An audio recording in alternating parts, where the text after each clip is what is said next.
This is Noise. Listener, can you hear me? Kept you waiting, huh? Looks like there's more content at pixelbenders.com. You'll have to click the link in the description below to access the site. You can send your questions to info@pixel-benders.com. If you would like to leave us a message, our frequency is 209-791-0995. Got it? Okay, you're ready to go. Sorry, I am trying to get to where we're supposed to be in the game because I did a silly thing at the end, German, which I'm sure you know. Oh, yeah. So now I'm having to redo a few things. Okay. What would you guys like me to call you this time? Because I didn't think of anything. Patriots, no. There's no such thing as Patriots yet. Yeah, true. Well, I had one. I was going to say the, hello, Cobras or something like that. I don't know. My Cobras? Yeah, the Cobra unit. My pocket Cobras? Fellow children or something like that. I don't know. Hello, children. Boss says that. Yeah, the boss. That Snake is her child. I guess. Yeah.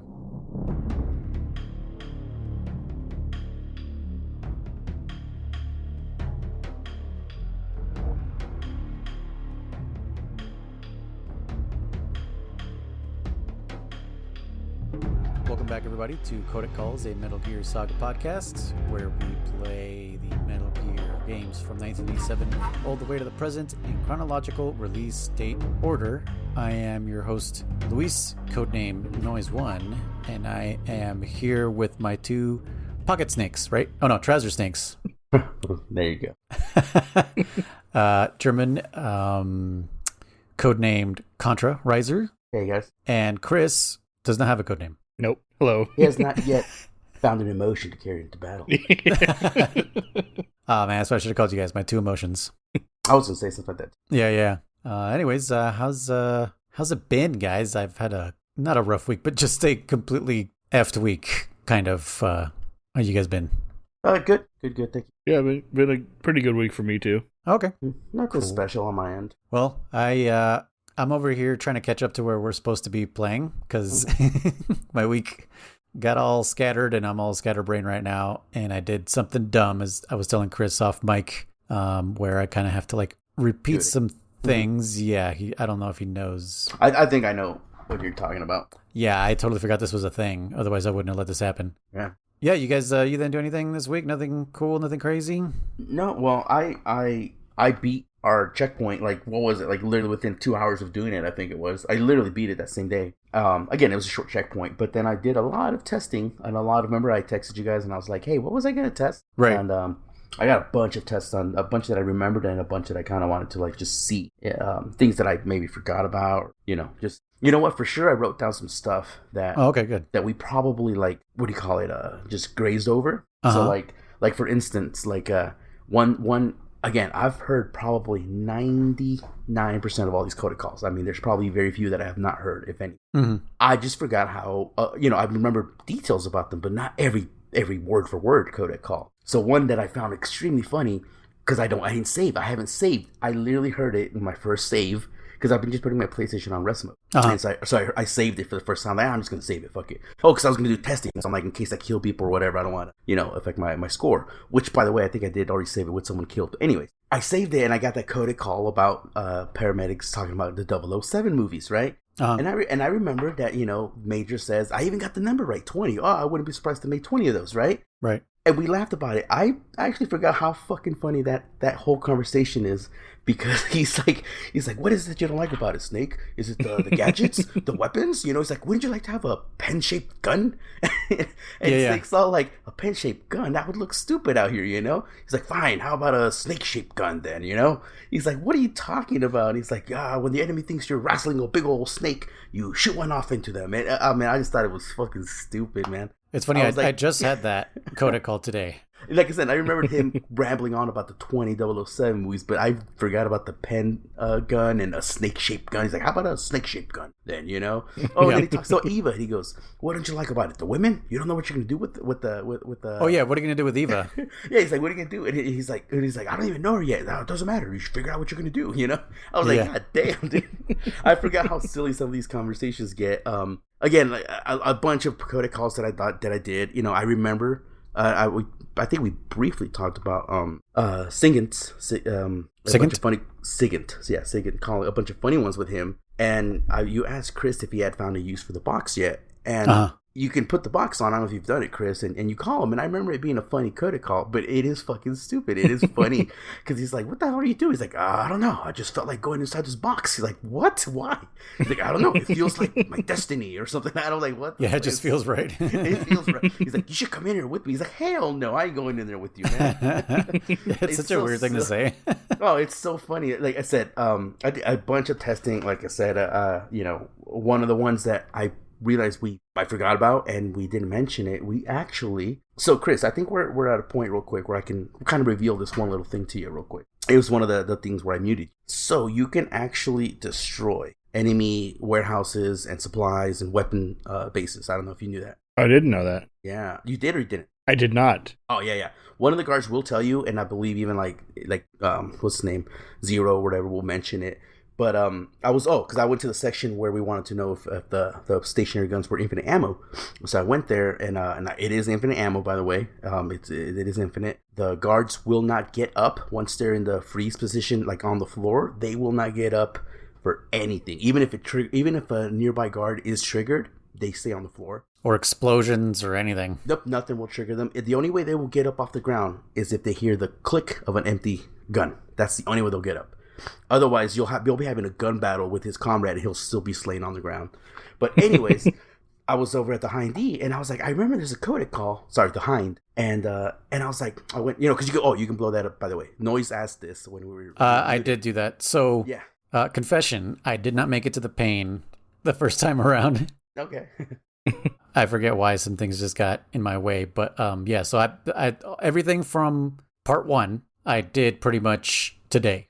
Except for obviously the bus that I have to do right now that I messed up on. So yeah, I blew up that helicopter, and I don't remember what happened. So I'm just kind of like waiting to see what goes on. So yeah, because Noise asked when you were muted, Kriss. He's like, "Oh, I wonder if you can destroy it." I was like, "Yes, you can." Furthermore, if you stand close enough to it and call Sigint, they'll have this little tech talk. They'll be like, "Oh, there's this new chopper. Oh, it looks like the Wig," but they start saying a bunch of tech talk, right? Mm-hmm. And they'll be like, "Oh, okay, so it's like the hip, just shorter." Oh, it's like, well, how about we call it the Hind? And he goes, "Yeah, that sounds good to me." And then Major Zero says, "Okay, from now on, what's called the Hind." And so I was like, "Oh yeah, we call it the Hind. We actually gave it that name." So that's a little retcon, or not retcon. What do you want to call it?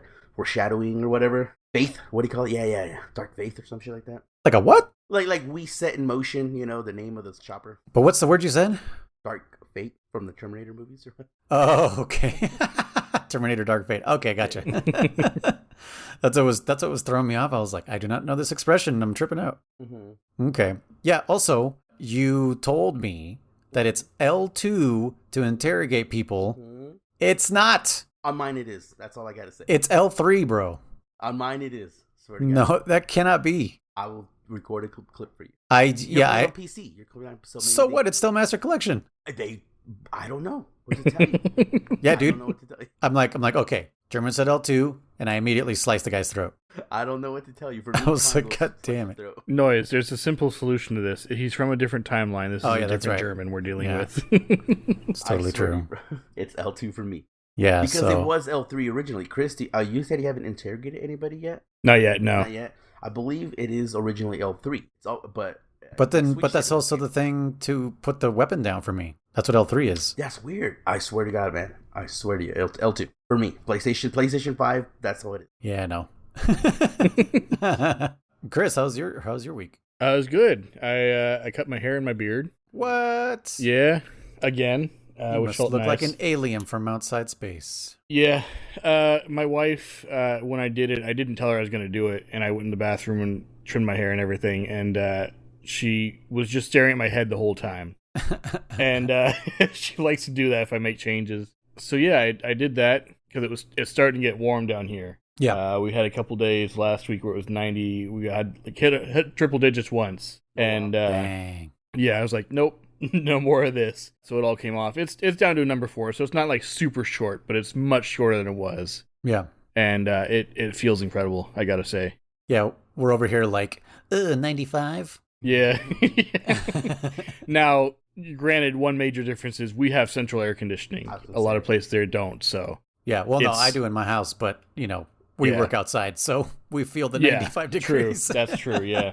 But that's good that you have AC, because otherwise. Yeah, we actually found a way to keep it cooler for my wife too. We have a portable air conditioning we use in the room because our central air conditioning is not sufficient enough to keep it cool enough for her. Normally we have it to where like our bed's kind of in the center on one wall, and so if the bed is on the north wall, the portable air conditioner is on the southeast corner of the room, and it blows west across the bottom of the bed, and then we have some fans over on the west side that blow it onto her, is the way we had it before. Mm-hmm. And now the way we have it, I put it on a stand, and the air conditioner just blows directly onto her. Okay. And it's so much more efficient. Like, she feels it so much better that we basically don't have to use central air conditioning anymore. Okay. Mm-hmm. So it's warmer for me out in the living room, which is where I spend majority of my day. However, it's going to save a lot of money in the long run, and I'm okay with that. So yeah, especially with all these price hikes being.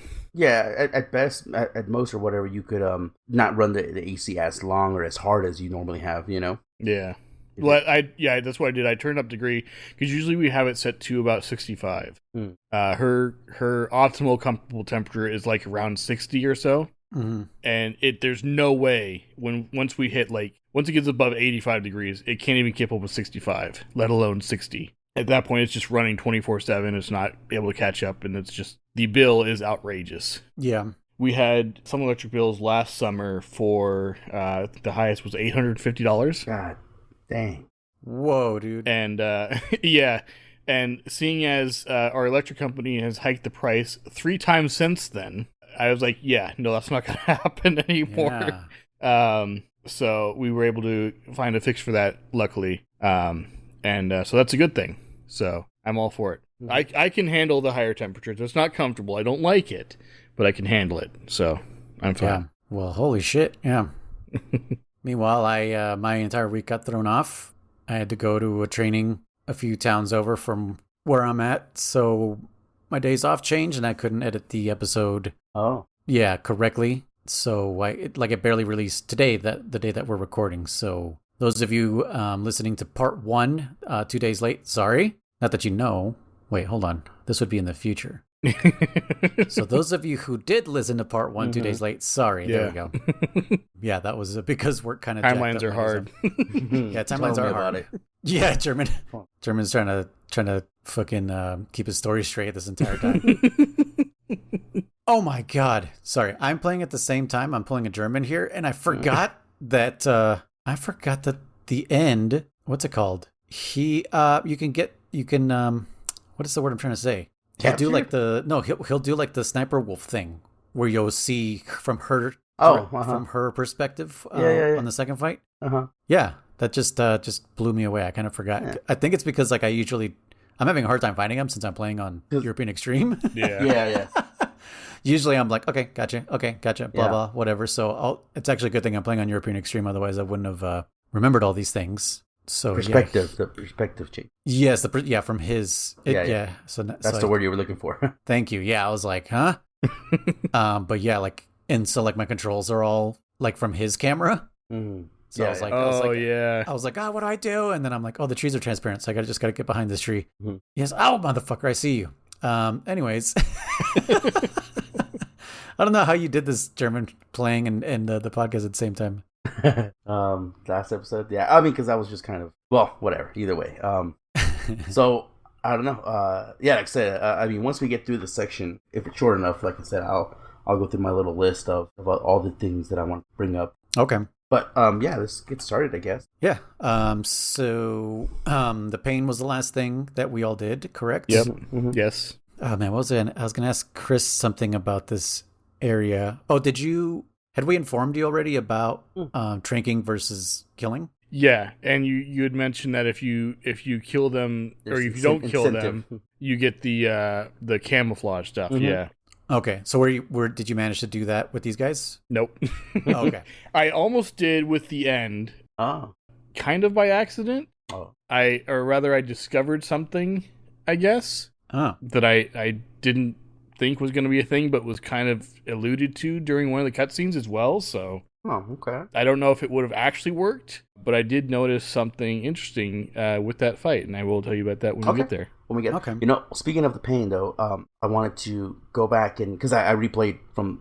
I pretty much again. I've been doing this multiple times now. It's like the third time going through this section. Something I forgot to bring up last time. That we forgot to bring up last time.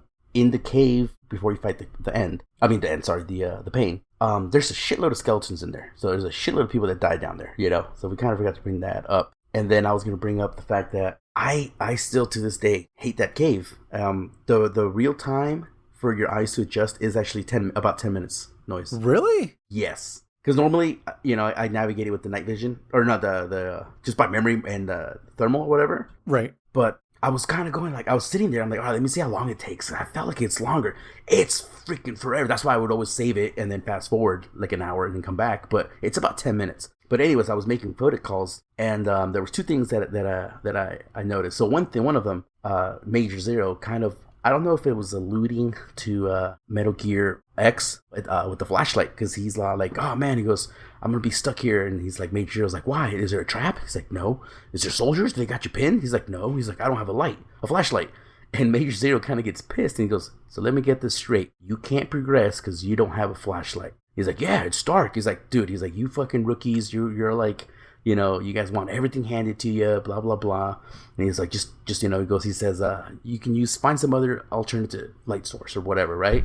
And so the flashlight bit, remember in Metal Gear 1 where I didn't use a flashlight because I went the long way around and you guys needed to find that flashlight. So I was just wondering if that was a little nod to that reference or whatever. But I forgot another way you can navigate is the cigar. Oh. You can light up the cigar.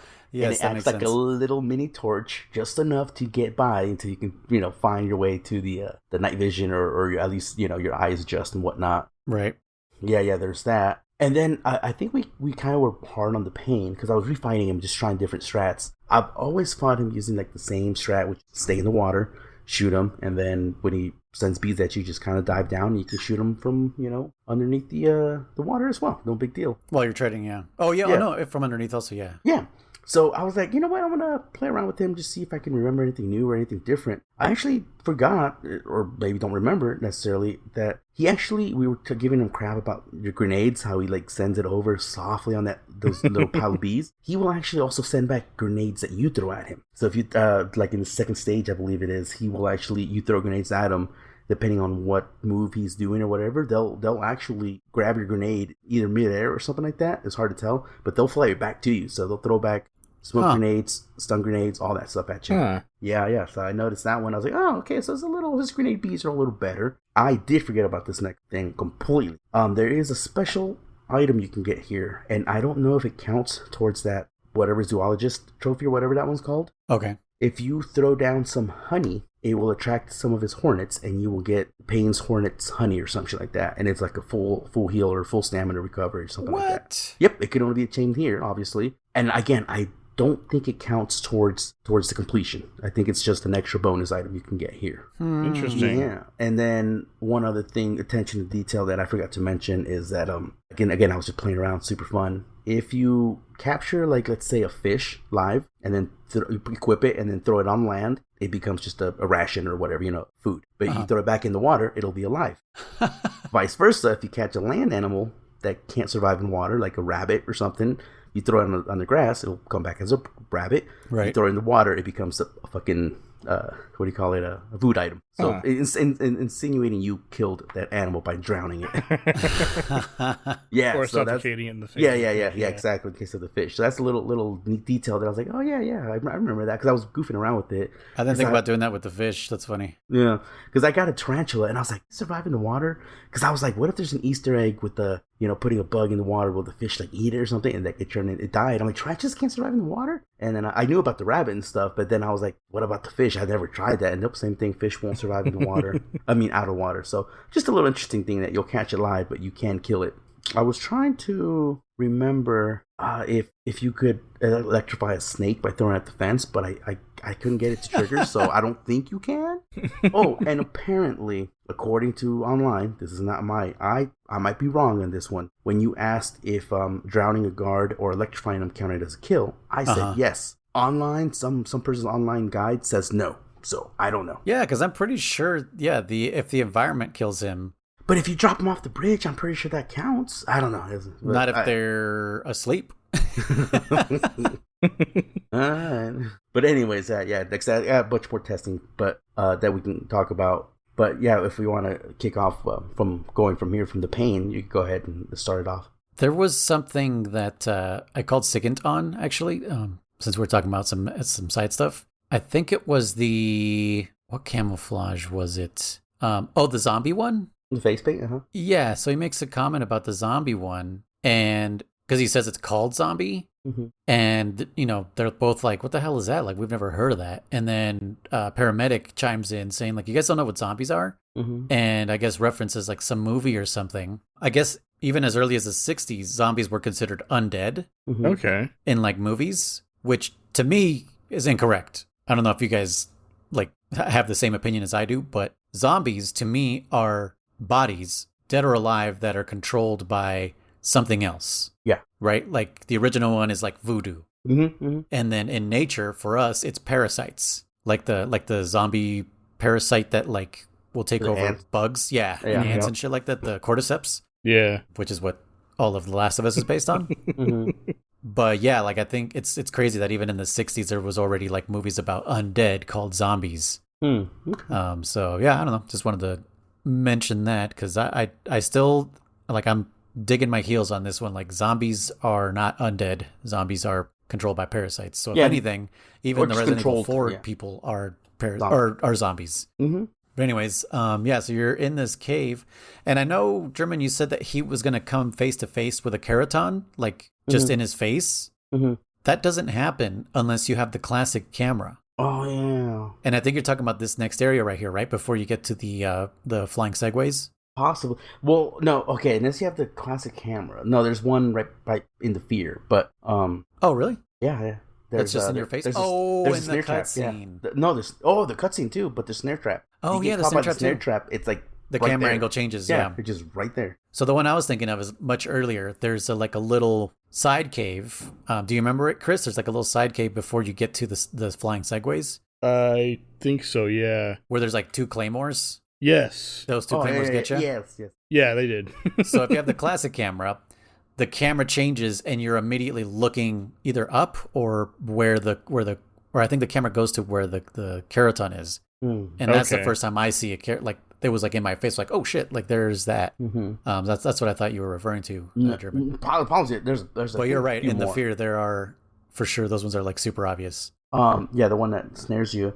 Also, so I guess while you mentioned it, so did you notice that, I don't know if it was done intentionally, and if it was, that's pretty damn clever. In this game, the mines are clearly visible without infrared, without nothing. You can see them. Yeah, because before they're all fucking like optic camouflage pretty much. Yeah, they disappear. And in fact, they call them stealth claymores or some bullshit like that. Really?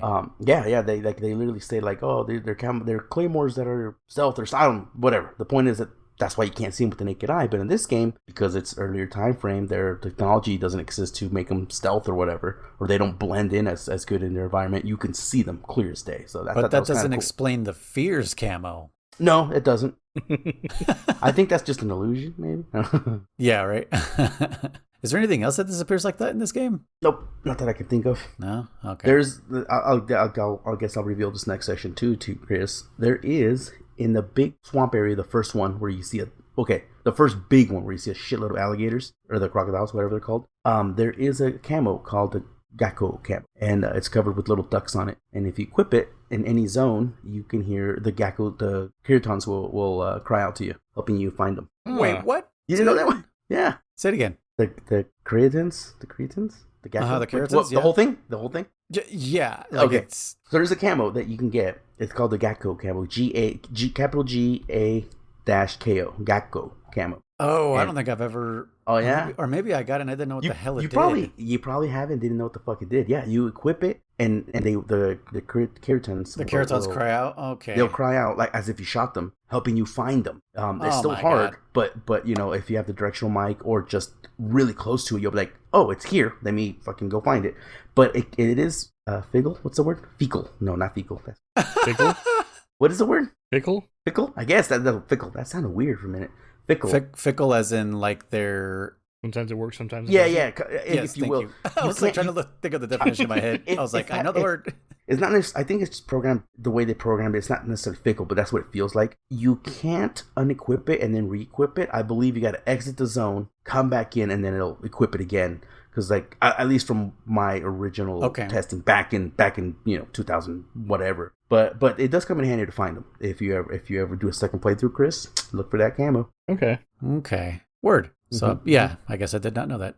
So yeah, so we're in this cave. This is where we run into the glow caps for the first time. Oh yeah. Yeah. Right. Did you call them about the glow caps, Kriss? It was an automatic call, I think. Oh really? No. Yeah. After you eat them, isn't it? No, it wasn't after I ate them. It was. I think I had gathered one, and I'm pretty sure I actually spoke to a paramedic. Mm-hmm. Yeah, well, no, you must have called her because remember, paramedic is about food, SIGINT is about weapons and stuff. So if you pick one up and you call paramedic, you get 2 calls. Well, you can get 2 calls. The first one to paramedic without eating it, she'll just tell you about the bioluminescence and blah blah blah blah blah. And then he'll be like, so if I understand correctly, if I eat it, it'll give me batteries, or some shit like that. Right. She's like, no, you're crazy. And he's like, no, but and she's like, believe what you want. The second one is if you eat one and then call SIGINT, you'll tell him like, hey, I ate this thing and it restored my battery. And he's like, no, that doesn't work like that. And he's like, but I swear to God. It's like, yeah, sure, whatever, Yes. See, Nate. I got something similar to that when I talked to paramedic though, because she went off and she was talking to, I couldn't tell if it was Zero or SIGINT. It sounded like it was SIGINT. And she's like, what should I do? He's like, I don't know, just go along with it. She's like, did you eat one then? You must have. No, you didn't eat one? I don't think I did before I called, no. Because you know what? I have one. I have like 5 of them. I always do this. Every fucking playthrough, I will stash those things, like if they're gold, and then I fucking never use them, except for one section later on. And the other thing, I stash like crazy, and I always I'm that meme, or that little meme that you've seen that where it says like, I better not use this, I might need it for the end of the game. Yeah, for like the RPG horde. Yeah, that's fucking me, because I have right now, my inventory is full of instant noodles and fucking whatever the other one is, the RC mate or whatever. Yeah. The calorie mate. Oh, yeah, calorie mate. Yeah, just full of those. And I'm like, no, don't use it. You might need it later. I'm like, I already know what's coming up. I know if I'm going to need it or not. I'm like, I'm always do that, man. Actually, I do remember one playthrough many years ago where I actually went around giving guards, because I blew up all their supply closets or whatever you want to call it. So because of that, Kriss, if you destroy their armory, they'll have less ammo, so they can only use 1 clip of their machine gun or special weapon before they resort to their handgun. If you destroy their food supply, they'll all be low stamina. They'll be walking around going, I'm so hungry, where you can literally like punch them two times and they'll fucking be knocked out. They're much easier to take out. And they'll eat anything. So you can throw any kind of food at them, poisoned or rotten food, and they'll fucking eat it. So what are the food supplies? Are like the little huts? You can tell because rats are always near them, and and they'll be like bags of flour. There's always usually like a calorie rate. But it's for every section, right? It's not like you just blow one up and then. Yeah, they're divided into sections. So like, I don't know how far it extends, if you will, but yeah, if you destroyed one in the beginning, it won't affect the guards towards the end. Okay. Yeah, but like I was saying, I do remember one playthrough. Just being nice and just going around giving guards calorie mates and shit, just throwing it like, oh, awesome. They go fucking eat it. I'm like, there you go, buddy. You got it. Yeah. So you come up to like a little river opening, like a little creek. Yeah. And on the left, there's like an obvious Keraton just chilling there. Mm-hmm. So if you have the gator cap, this is where it comes in super handy. Oh, I didn't even think about that. Yeah. So I tested it in this one because you can crouch walk in my version. You cannot crouch walk in water. Oh. So it's basically turns into the same thing as the original, where you can walk, and then as soon as they start hovering over you, just duck down with the cap, and they won't suspect that you are. Yeah. I asked you this, I believe, and I forgot the answer, and I don't know if I've asked you twice now, so this will make it maybe the 3rd time.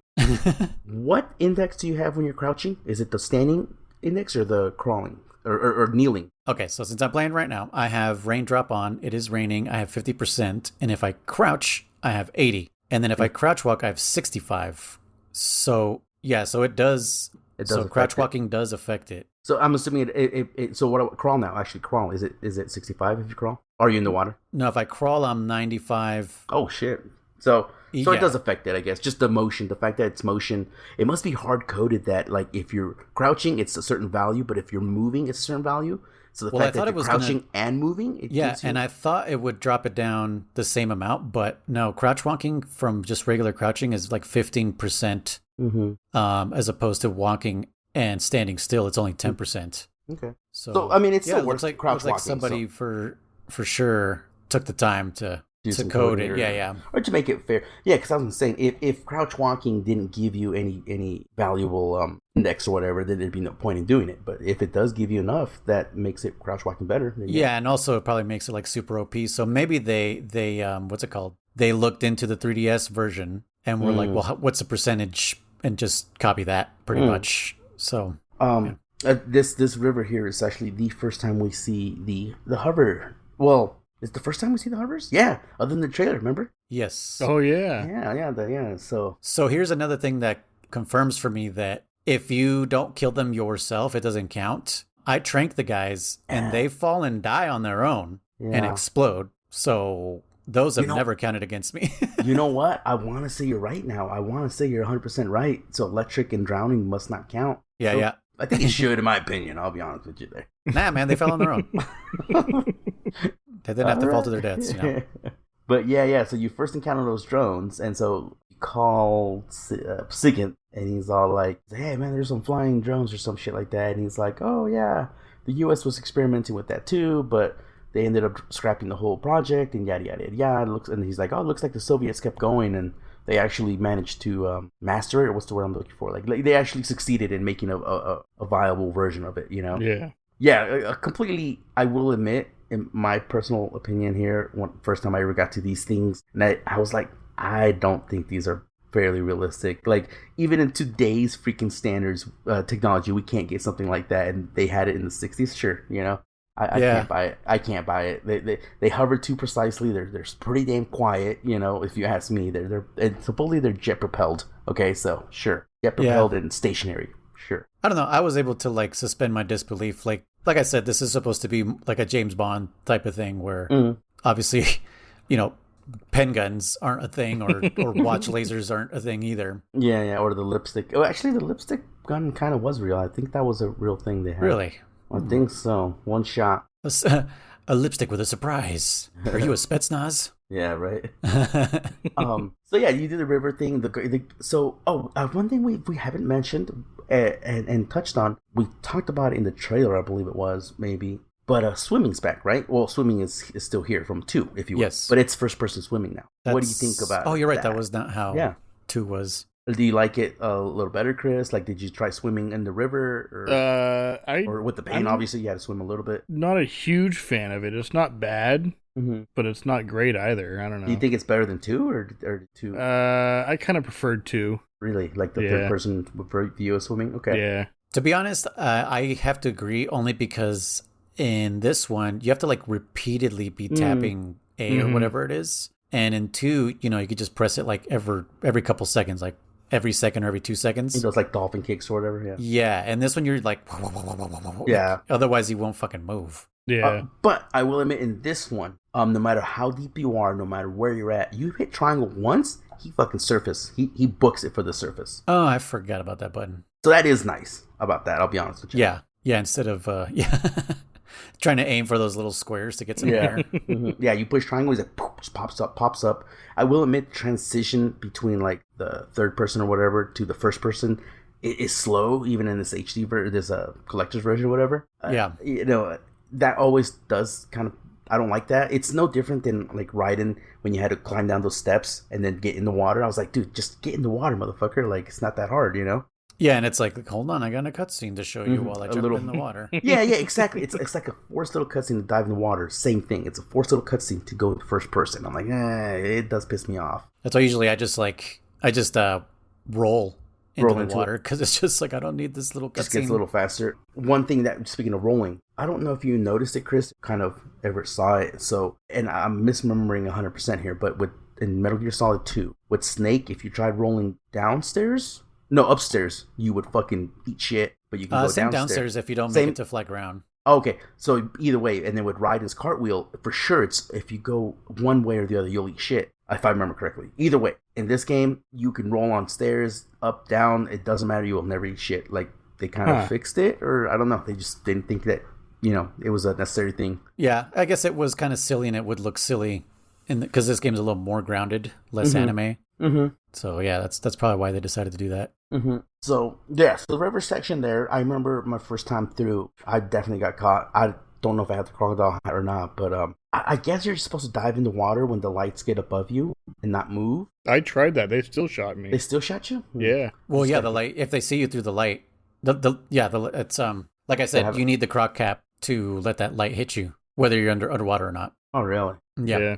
Oh, okay. Yeah, I don't know. High camo index, maybe? I wonder it might help if you have the water camo. Possibly, because that does bring you up pretty damn high. Yeah, the water camo is it says it's effective underwater, so I guess it's specifically made for that kind of thing. Mm-hmm. But yeah, like I said, the croc cap, I do like a lot. It's super fun. So yeah, this little river section, I guess it's just nothing super impressive or important here, but right after it, you get a little cutscene, right? Well, actually, there's a little crevice on the left-hand side. Yeah. Before you get to that cutscene. Yeah, there's a little with section there. I think it's like 3 or 4 soldiers. And there's I believe was it a weapon or a food? There's an SVD, which is the sniper for this game. So it's got to be a weapon supply closet. You can destroy that weapon. Yeah.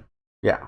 But yeah, that's the only thing that's there. Of course, the Keraton. No, Keraton. But yeah. So that I guess I think you have to go there for the SVD. You could skip that technically. If you want the SVD this early, yes. Yeah, this early. Yeah, exactly. But then on the next the right side or whatever it is, that's where you get this little cutscene, right? Now, I have a question for you guys here. So here we are officially introduced to Tanya. Tanya or Tanya? Tanya, the spy that was on the chopper that Volian let her keep her lipstick bullet and said like, I like a woman with spunk, whatever the fuck. Right, yeah. What's up with Tanya, Chris? Well, they said that she was Sokolov's woman or something, right? A lover, yeah. Yeah. So I don't know. I don't know what to make of her. Do you trust her? Not that you trust her, but like, what's the word? I don't know, because she hasn't said anything, has she? No, she doesn't say it's nothing. Okay, I think we'll leave it there then. With her, but so yeah, okay. So here's the next part. So Volgan comes out, right, and he's like, "I got your lover," Oh, I forgot, man. Another shocking moment for me, if you will, was when he pun intended. There you go. Oh, damn, I didn't even notice I did one. There you go. Dude, he fucking, when he picks her up and he's trying to get Sokolov to comply or whatever, he grabs her fucking chest and then he shocks the fuck out of her, right? Mm-hmm. And I was like, oh shit, I forgot. I remember her getting shocked, just not that he grabs her chest when he does it. Yeah, he was feeling her up and everything. Yeah. and remember earlier when Ocelot did it and Eva's whole sex appeal and everything, I was like, dude, I forgot how fucking like sexist or misogynistic or whatever. Yeah, there's a ton of that in it. I was like, dude, I forgot all about this fucking shit, And you know what's funny is at the beginning, so if you're playing Master Collection and since I'm on PC, I can actually sidestep the launcher, but I don't because otherwise my buttons don't show up right on screen. But I'm guessing for you on PS5, there's like a PSA at the beginning that says there are ideas, like outdated ideas in this game. Yeah. And so which I guess that's outdated, to grow up a woman. Yeah, I think that was always outdated. I don't know why you need what's it called to say that, but yeah. Yeah. Now brings me to the point is, did Hideo do this to set the timepiece that in the 80s, or the 60s, I'm sorry, I don't know if it was, not that it was accepted back then, but kind of got... But just men got away with a lot of shit. Yeah, trying to set the timepiece. Was it that he was trying to do it because he just wanted to do it? Like, oh, I want to do this. Well, I mean, even in the later games, which take place in later times, that kind of stuff still happens. Not necessarily groping, but like women are clearly being mistreated and okay, not to this degree. That's what I'm trying to say. It's like, okay, let's check MGS Let's take any of them. You have Snake kind of hitting on what was her fucking name? God damn it! What was her name from the first one? Who doesn't he hit on? No, not Meryl. No. Metal Gear 1? Yeah, not April. What was her name? Holly. Jennifer? Jennifer, and then Holly. There was also Holly as well, right? And then there was Metal Gear 2, Solid Snake. Then there was freaking... God, I forgot her name from freaking Ghost Babel. But it was always just kind of like, oh, you're kind of cute, or like, oh, maybe one day I'll take you on a date, or some bullshit like that, you know? Like he never flat out... Kriss Jenner. Yeah. Oh, yeah, Kriss Jenner. Yeah. He never flat out groped them. Even when you get to Solid, he talked about Meryl having a nice form or having a cute butt, but never touched her, never did anything like that, you know?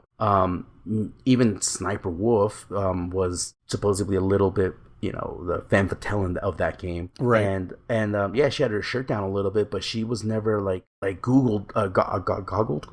God damn, what am I thinking about words? We're having a problem with words today, man. Oogled. There you go. Or I guess ogled. I think you're right. Ogled, yeah. Okay. Yeah.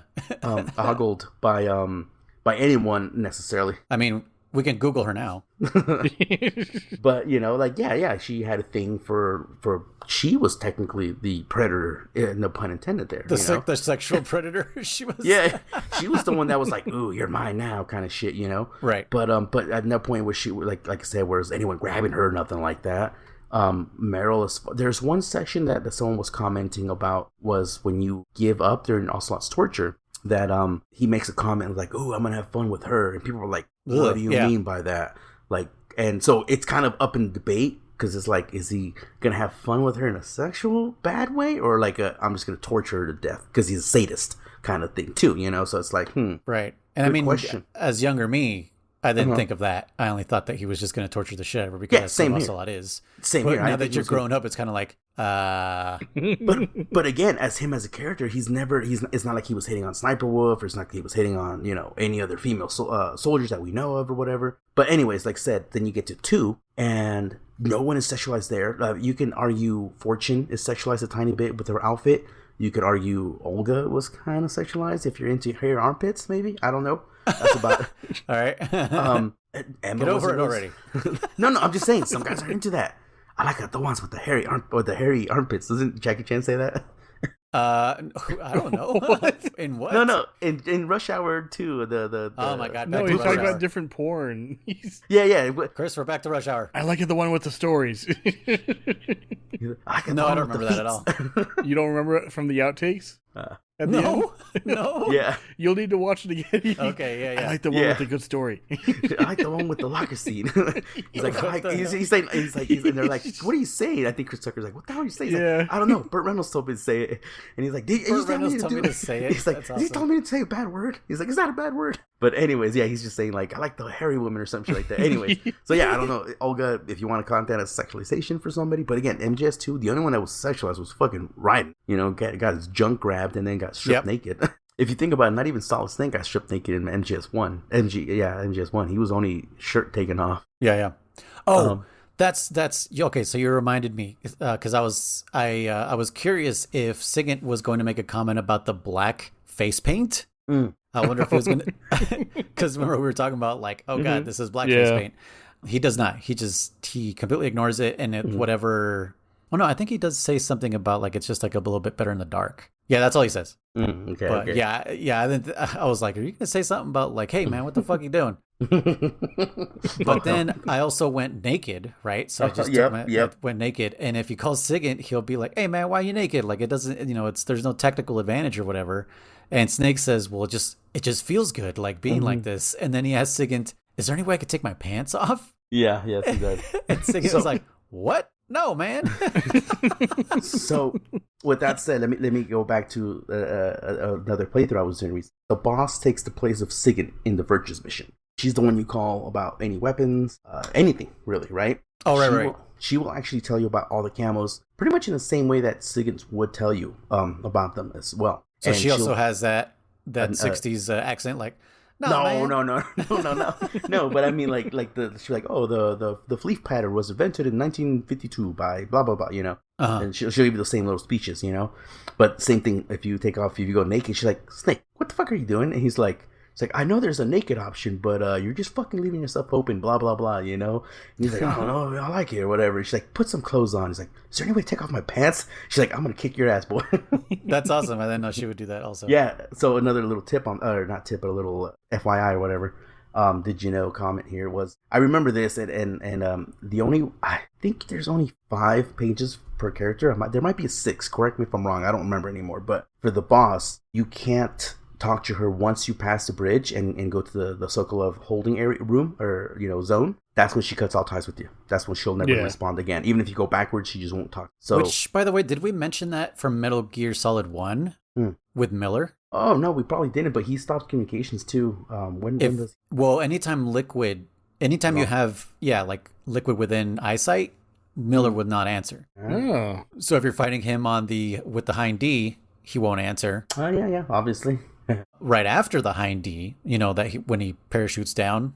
We mentioned that about the parachute, right, yeah. Chris? I think so, yeah. You can see it, yeah. You can see it, like, by the sniper fight. Wolf. Mm-hmm. Yeah. Yeah, he also will not respond there. Like, he won't respond until... Don't quote me on this, but I'm pretty sure he won't respond until, like, the elevators when you start having that conversation about Naomi. Possibly. And again, that brings me to my point about, like, why this game I like, because they'll always fucking answer you. Every fucking time you call him. Oh, and Chris, he won't respond after you figure out that he is Liquid also. Oh, okay. Did you know? Wonder how you figured that out. But yeah, so like to get her 5th database or page or whatever it is, you got to do a lot. You got to call her for like every weapon. You got to call her about fucking every camo. You got to call her, you know, just call her over and over until you finally start getting the repeats and you'll get that 5th page for her. Are we talking about the boss? Yeah, the boss. I don't know if there's 6th page because I don't remember. But the point is, yeah, they'll give you her 5th page. Okay. Yeah, but yeah. So, anyways, yeah, the whole misogynist. We went a little sideways there. Misogyny. Yeah, like I forgot like how you fucking just.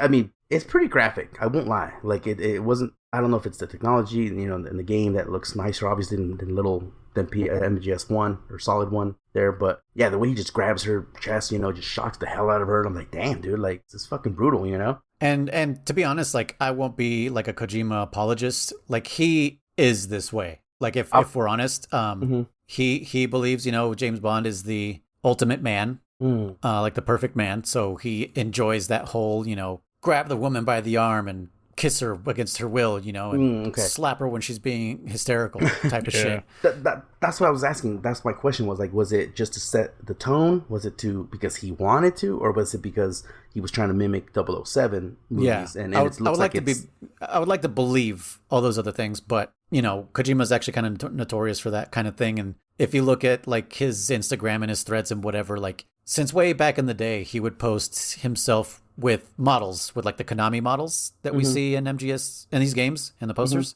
Like he would pose with them all the time, like all the time. So okay.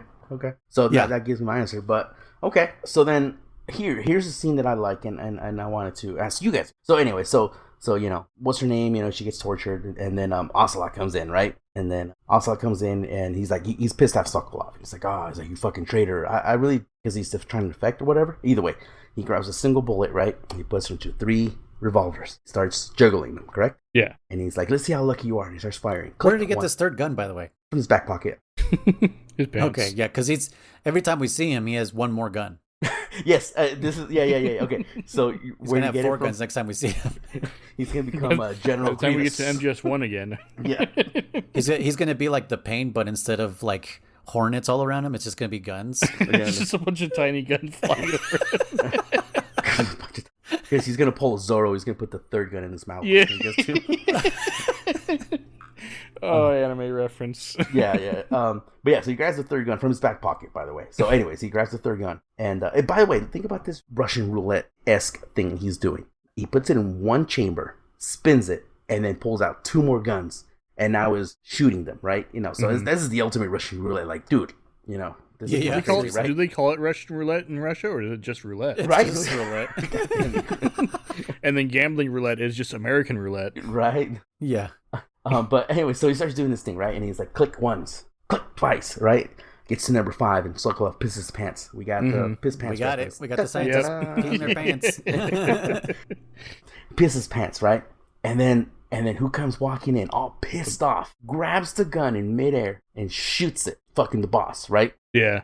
Now, here's my question to you. By the way, epic scene. Because she just grabs it and shoots it immediately, right? Mm-hmm. He looks at her. He's like, I'm playing the cutscene right now. I think she's like, better be careful. Oh, she says, there's no such thing in war. No such thing as luck, yeah. Yeah, pretty much, right? So here's my question to you. Is she that fucking good that she knew exactly where that bullet was? And that's why she stepped in? Or was it, she just said, no luck? Or was it luck that she happened I was thinking that too. It's like, was it luck? So you mentioned he had put the bullet in and spun it. Mm-hmm. I didn't notice him spinning it in the cutscene.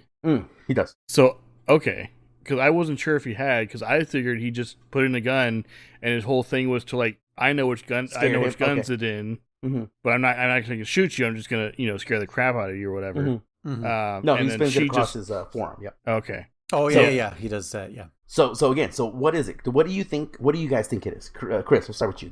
I think it was just luck. Yeah. Okay. And it was the irony of the situation and her statement and everything. And okay. Noise, what do you think it was? I think she's just that badass. I'm with you. I think she's that fucking badass that she knew exactly what fucking gun it was in, and just again, she's so badass that she could tell Snake lost weight through his radio call. Well, well, hang on, because you were saying so I thought it was badass what she did too. Mm-hmm. But knowing which gun it is one thing, but which, if it's going to fire or not, that first shot is completely different. But if he spun it. But remember, she's so good that when she heard, let's just assume she heard the round spin of of the chamber. And heard it spin, and she kind of said in her brain, in a fucking, what do you call it? In her mind's hangover fashion, just did the fucking, just did the whole calculus equations and said, oh, okay, I get what you're saying. that barrel spun at this frequency. That means that fucking barrel, that bullet landed on position 4. And then, she was probably walking up or just standing there, on the side or some shit. Yeah. And then her click, and she's like, this fucker's about to kill him. Let me go fucking stop him real quick. Yeah. I don't know. I'm with Noise on this one. That she knew exactly where that bullet was. The thing is, Ocelot had stopped already. Because when I was younger, I always assumed she came in right as he was about to fire that shot. But he doesn't. He's already like, oh, this guy's a bitch, pretty much. And he pretty much stopped. Well, no, he's still spinning him. But here's what happens. He throws that gun high in the air. You're right. He wasn't pointing it at him. Yeah, but he throws it high in the air. It made it seem like maybe that's the one he was going to catch, though. Who knows? But the point is, she caught that gun, shot that one, right? Yeah. Mm-hmm. So, anyways, I'm with Noise on this one. So that's why, because he had stopped firing for that second, that's why it made me think like he knew which gun it was in, and he didn't actually spin it. Okay. And he knew that it was in the chamber, ready to go. Okay. And so when she grabbed it, she's just like, no, you're not going to kill him, and just shot it. Okay. And what makes me think that, Ocelot obviously knows what bullet is in the chamber. I mean, he's growing as the game is progressing, right? Like, he's very noobish a week ago, and then he's getting a little bit better. He's gaining confidence. But this scene also kind of made me think of, did you guys ever watch Malcolm X, like the Spike Lee movie? Not in a long time, but I had seen it back in the day. There's a scene where Denzel's character, Malcolm X, loads up a revolver with one bullet in the chamber because they're about to I don't know if they're going to do a heist or a robbery or something, right? And they're at the table, and he says, we're going to play some Russian roulette, and they're trading back and forth. Oh no, the other guy doesn't want to hold the gun and pull the trigger, right? Mm-hmm. And so Malcolm is just he does it for him and is freaking him out, and after that whole thing happens, no one gets shot, obviously, but Spike Lee, who plays Malcolm's friend, I forget his name in the movie, but he's like, hey man, that was a cool, what were you thinking, whatever. Mm-hmm. And Malcolm X is just he pulls the bullet out of his pocket. Mm-hmm, mm-hmm. The gun or the bullet was never in the chamber. Yeah. Right. So it makes me think of that kind of thing, that Ocelot knew exactly what chamber he was going to do it. He knew how many times he was going to pull the trigger. And then maybe on that last one, he was just going to fire it to scare him more, like this would have been the one that killed you or something. Okay, so you think he went in there with a plan. Mm-hmm. Yeah, he went in there with a plan. Yeah. But instead, the boss kind of ruined his moment of I'm about to show you that this one was I knew this one was going to be the one to kill you or something. I never thought about it that way, but that makes sense to me. That could make sense. My original thought was always that he spun it and then started shuffling them, and after a couple of fucking jugglings, he's like, I don't fucking know which was that anymore. I always thought because the very next scene, she takes apart his gun and hands it back to him, right? and he looks at it. And he's like, oh. And I don't know if you guys get this. Like, I always got. There's a couple more times that'll come up probably, but I always get like a Looney Tunes, like Daffy Duck vibe here. Like he's walking away, like resin, you know, yeah, just fucking muttering to himself, you know. I was about to say he's very childish the way he reacts to her. You know, like he's already kind of like, oh, like man, like this guy beat me, man. Yeah. But yeah, he definitely is very what's the word? Very submissive in her presence. Mm-hmm. You know what I mean? He like he put his head down, kind of. Yeah. Well, he definitely compared to Snake, right? Because with Snake, he's just like, oh, this kid in the fucking playground beat me up. You know, but with the boss, he's very like, you know, very. Well, he walks away and he's like, you know, I mean, and he does his hand gesture thing with his two fingers. Yeah. He's like, but does he do that as an old man? I don't. Yes, he will. He does. Okay. But anyway, so that's a good input. That like I said, I never thought about it that way. That he knew the whole time, but then got, you know, his little scared. You know, he was going to shoot at his feet or some bullshit like that. He got taken, his moment to shine got taken away or whatever. That's a little fun fact about Ocelot that we forgot to mention is during your battle with him. Oh, so that was I sent you guys the picture of you can have that. Yes, I accidentally almost had that happen to me. Like I stood there and then he came out and I was like, oh God. And I was like, I don't want to do the duel. And I turned around and he immediately shot me. I was like, oh, you fucking asshole. Yeah, he'll only do it if you're holding a handgun too, by the way. You just got to walk up to the front while he's hiding behind a tree or whatever. And he'll be like, oh, a duel. Or just at the beginning of the fight if you don't move. Oh, okay, at the beginning. Because he runs behind the tree and then he'll come back out because he's like, oh, this motherfucker wants to fucking battle. Let's go. Yeah.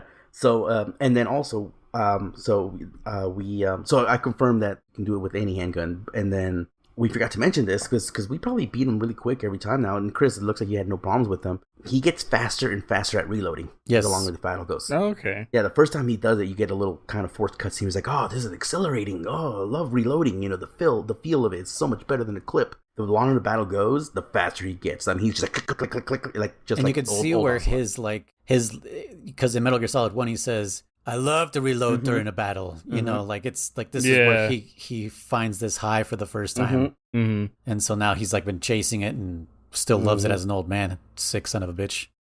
But so anyway, so that was cool little conversations there. So boss comes in and tells Volgin? Yeah, fuck. Yeah, man. You got it right. What's going on? What the fuck is going on, man? I'll let you know. I'll be like, yeah. There you go. She tells him like, oh, she goes, the pain is dead, you know, and Volgin gets pissed, you know, and he holds bullets. What those are like 7.62 or something like that, and is in between his fingers there. Punches the fuck out of these bricks, showing you know, he's a powerhouse, right? Punches these big old dents into the thing, right? So his electricity causes those bullets to shoot, right? Yes, they do. Because they're empty casings afterwards. Yep, he pulls them out and he just drops them down. And he almost did that to you on the bridge. Yeah. Oh, he was gonna fuck you up. Until the boss stepped in. Yeah. Until the boss stepped in. Yeah. So then immediately after this, you know, she's like, don't worry. She's like, I'll leave them to my two other children or some bullshit like that. The fear. Well, the wheelchair rolls in with the end, right? And then, you know, because I remember I never paid too much attention to this until this time. But she's like, I leave them to you two. I just must have missed that sentence, you know, back in the day. But because if you really pay attention, you're like, what to? Like, it's just him, and then the fear. Well, before that, doesn't Volgin ask, like, you know, is the CIA dog taken care of? And then she mentioned that he killed the pain. Yeah. And that's when he gets all pissed and starts punching the wall. That's when she reveals it. Yeah. So anyway, so she's like, I leave him to you two, and you know, and then the fear pulls a fucking vamp. You know, I was gonna say, dude, this motherfucker is just vamp. Yeah, but as a snake. Yeah. And I had to say, his voice sounded super familiar to me when I first played that, and for the longest time I couldn't place it. And then I was watching the cutscene again. I was like, oh my gosh. It sounds like Cobra Commander from G.I. Joe. Oh yeah, hell yeah. Oh, okay. I checked the voice actors; they're not the same. No. But it sounds so much like Cobra Commander from G.I. Joe. I never even thought about that until you said that. The fear. Yeah. So the fear takes off, right? And then you know, Volgin kind of criticizes the end there. He's like, what about him? He's been fucking sleeping. Yeah, this guy's shitting his pants over here. Is he alive?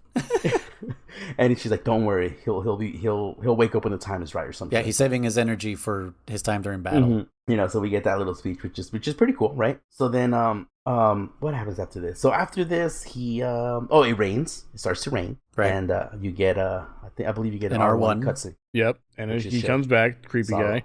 Yep. So then, this next section is where he tells Titania Volgan, he's like, "Come." He's like, "You can." What does he say? He says, "You can keep me entertained." well, until first the he rain. says, You can entertain me until the rain Wrong. ends. Yeah. no, but what's his name? What is the scientist's name? Kuwabara. Oh, no. Sokolov. Yeah, it says Sokolov is not deserving of your Oh love. yeah. That's yeah. Yeah, you That's can you can keep me entertained until the rain stops. Yeah. So yeah, that's yeah. So yeah, this one is definitely not subtle in or any way. Like we know what he's gonna do to her. Yeah, right? you're gonna be my sex toy right here. Yeah, 100%. By the way, Kuwabara. Do you know what that is? Do you know what it No, I means? was gonna look it up before we started and I forgot. Kriss, do you know? The only thing I can think of is the boss kind of mentions, "Is that you again, the Sorrow?" Okay. So I don't know if Kuwabara is the half invisible guy and the Sorrow is his nickname or code name or whatever. Okay. I have no. That's the only thing I can think of. So what I know of, and The only reason I make that connection was because when you first meet him on the bridge, he says Kuwabara. I And never then thought she about starts saying, "Oh, it's raining. Is he here?" And it shows him, and then Okay. yeah. I'm telling you, That kind of is like a connection, like with what they call a Major Thunderbolt or something, I think so. something like that. And Yeah. with the rain, so there might be some kind of connection there. Huh. But see, that's why Noise. I'm super happy we're doing this because I'm getting so many like points of reference or views that I was like, I didn't think about it like that, because we've both played these games a bunch, but we've never. You only have your own sat down. perspective. Well, and we talk about it for like a quick 30 minutes here and there, an hour here and there. We've been doing this for fucking months now, like half a year. Yeah, dude, and we keep going back to old games, and so this is really fun. This is really cool. Anyways, so look it up while I'm talking about it.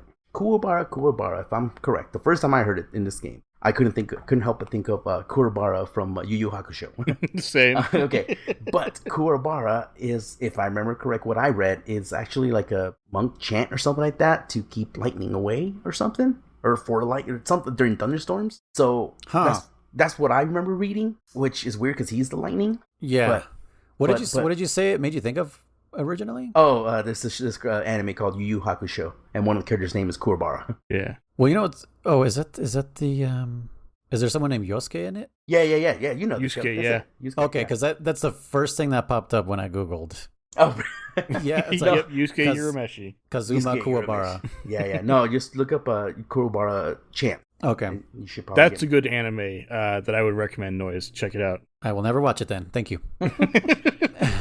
What is it called? Yu Yu Hakusho. Yu Yu Hakusho. Okay. Spirit Detective. Yeah. All right, I'll consider it. What'd you get on that little thing? On the what? Oh, the Kuwabara chant. I thought you were checking it out. What? Yeah, but then you guys were talking about look up this anime, and so I was looking up the anime. No, I didn't say look up the anime. Or You said you watch should the watch anime. it. Yeah. Not Watch the anime right now. Right now.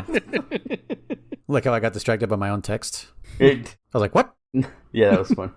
There's a song and lyrics. I don't know. Okay, There's well, a lot of references to Metal Gear okay. Solid 3 now because of that. All right. Well, all right, whatever. So you go to this section here, and then you go into the research facility, right? Now, Huh? No, it's a warehouse. okay, the warehouse. The warehouse doesn't. What is in this? Nothing. It's called the warehouse. What is it? Even on the codec, they refer to it as the The warehouse. fact that there's nothing in there doesn't mean it's not a warehouse. I never said it wasn't a warehouse. I just said there's nothing in. No, but you said you it was said a it's not a research facility. warehouse. There's nothing in there. Okay, after the warehouse, you go to the research facility. Better? Well, that's way ahead though. Because so right now we're in the warehouse, right? Uh-huh. There's 3 levels to this warehouse. There's 4 dudes.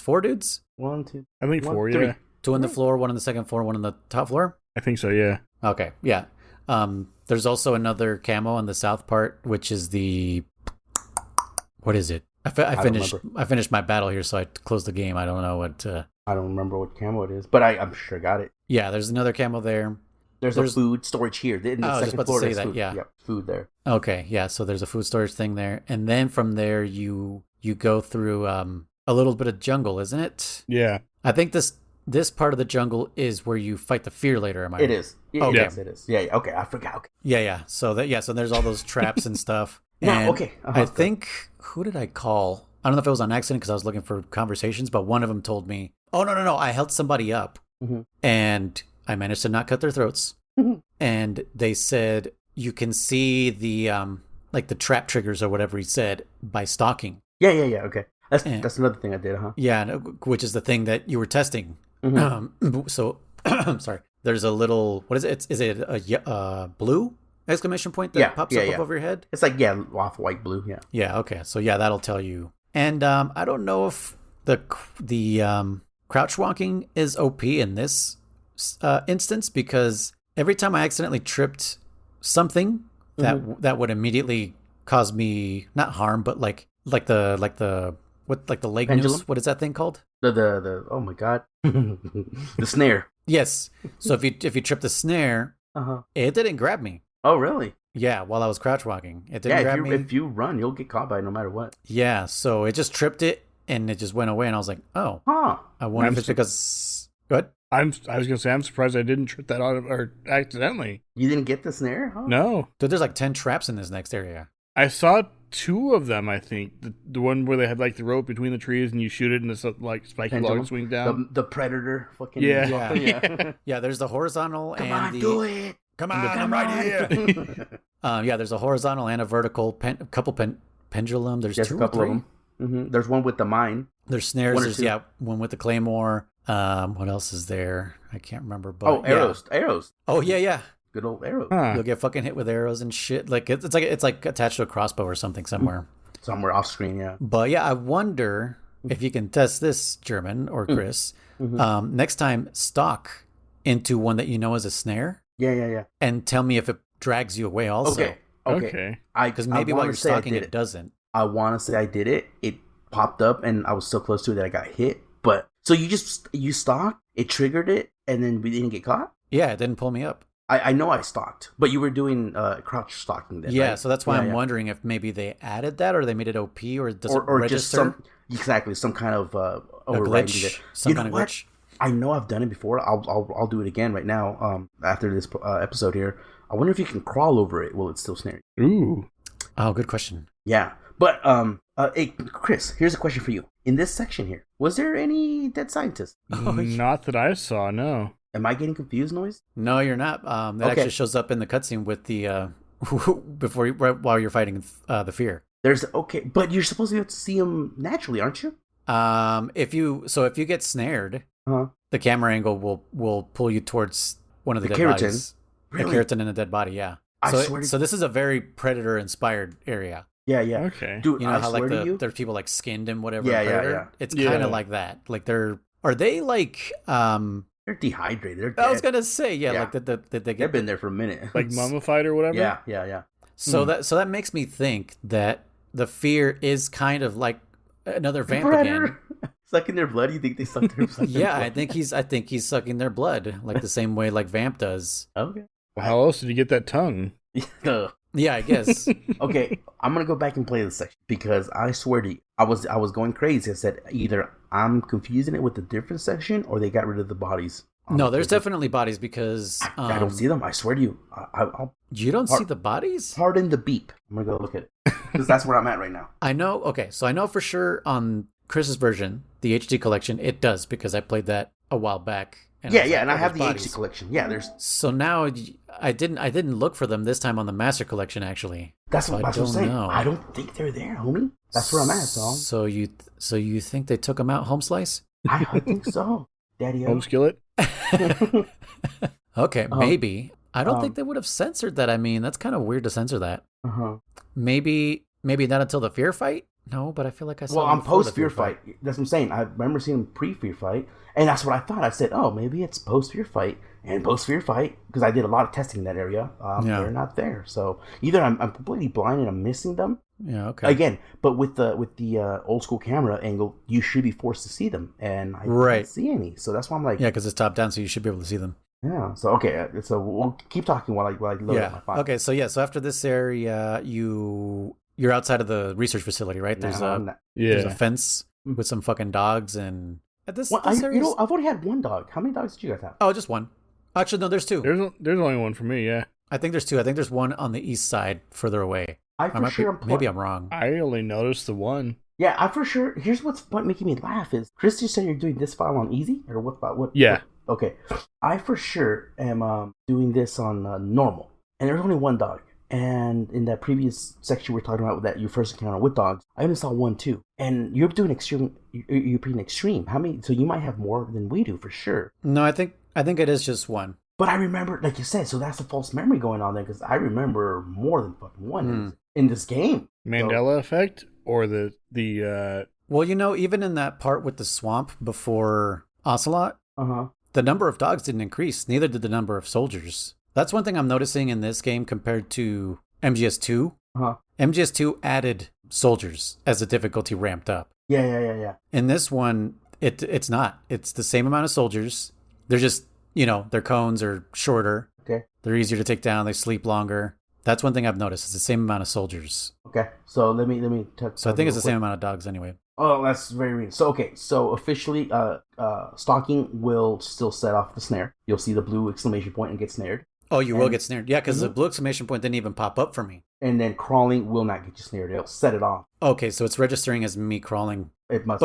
And it didn't, there was no blue exclamation point while you were crawling, right? Nope, not while you're crawling. Well, okay. I went fast, but I doubt. Okay, so yeah, so it's registering as me crawling. Okay, that makes sense. Maybe an oversight on the mod. Yeah, or just a choice or aesthetic choice. They're like, hey, fuck. Maybe, yeah. Kriss, there is 2 ways. Well, past the wall, right? After you pass this wall area, there's 2 ways into the research facility. Which I way noticed did you that. take? Yeah, I went up to the right first. Like the front door or the side door? Well, yeah, from the front door I went to the right and then into the side door there. Okay. And then after I was inside, I was going around the different rooms and I found the second entrance through that like that little side room or whatever in the very back on the left. With the ventilation. Yeah. Okay.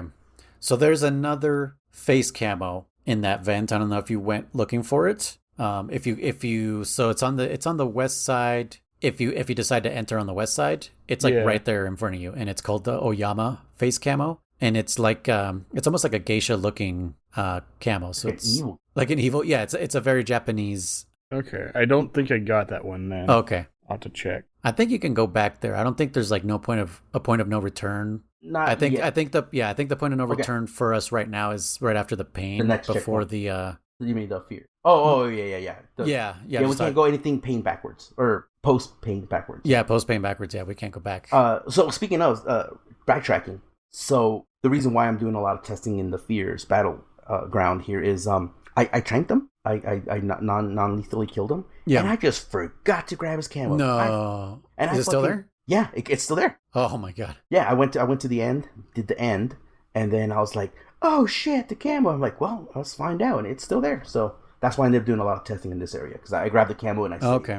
You know what's funny? That reminds me of a time when like this is back in the old 1998 kids, and we were playing Ocarina of Time, and my best friend at the time told me, I think I might have told the story already, but he told me that he couldn't get max hearts because he forgot to grab the one inside the Deku tree. And I was like, you can go back in there, right? And he's like, no, the mouth is closed. And I'm like, not as a kid. And he's like, no way. And he went all the way back in there and got that last heart container so he could get 20 hearts. Oh, it is still open? Oh yeah, I guess it is. Huh? Yeah, it's open as a kid. He just dies, but it's just Yeah, but as an adult, it's closed. By the way, there's no reason why it's closed as an adult, but whatever. Yeah, no shit. My Russian glue craps are rotten. No. Oh damn! I forgot they can go expired. Yeah, I need to probably use them. What were we talking about? Yeah, so there's that entrance, that extra camo. So as soon as you got in, did you automatically put on the scientist costume? No, actually, I didn't. Oh, so you got caught immediately. Yeah. Now here's the other thing too that I was going to bring up. We all have the riding mask, right? Or yes. It's called the mask, right? Yeah. So I always put it on here when I dress up as a scientist, just for role playing reasons. Because otherwise, I'm a dude with a bandana and glasses in a scientist's outfit. I did notice though when you press the the CQC button. Oh yes. When you're wearing that, he pushes up his glasses. Yeah. I think that's CQC, that's the action button, isn't it? No, triangle. Not is it triangle? It's triangle. It's always been triangle for me. Tringle? Either way, I know there's a button. I think it's actually useful. I think if one of the soldiers starts suspecting you and it's like, hey, come over here, right? And he wants to look at your face. If you do that, he goes like, okay, whatever, and he walks away. Yeah, he definitely just says so. It is functional. Okay. Otherwise, they'll get a real good look at your face and then alert. And then in my case, it's game over. Yeah. So that's what I was kind of trying to ask was like, so I must be having a false memory because I remember having to look for the mask my first time ever playing this game. Can we trade you in for the German that has all the memories? But again, I could be mistaken because I don't remember because obviously every playthrough I did afterwards I kept all my stuff. So New Game Plus. Yeah, New Game Plus. So I don't know anymore. But I thought, let us know, you guys.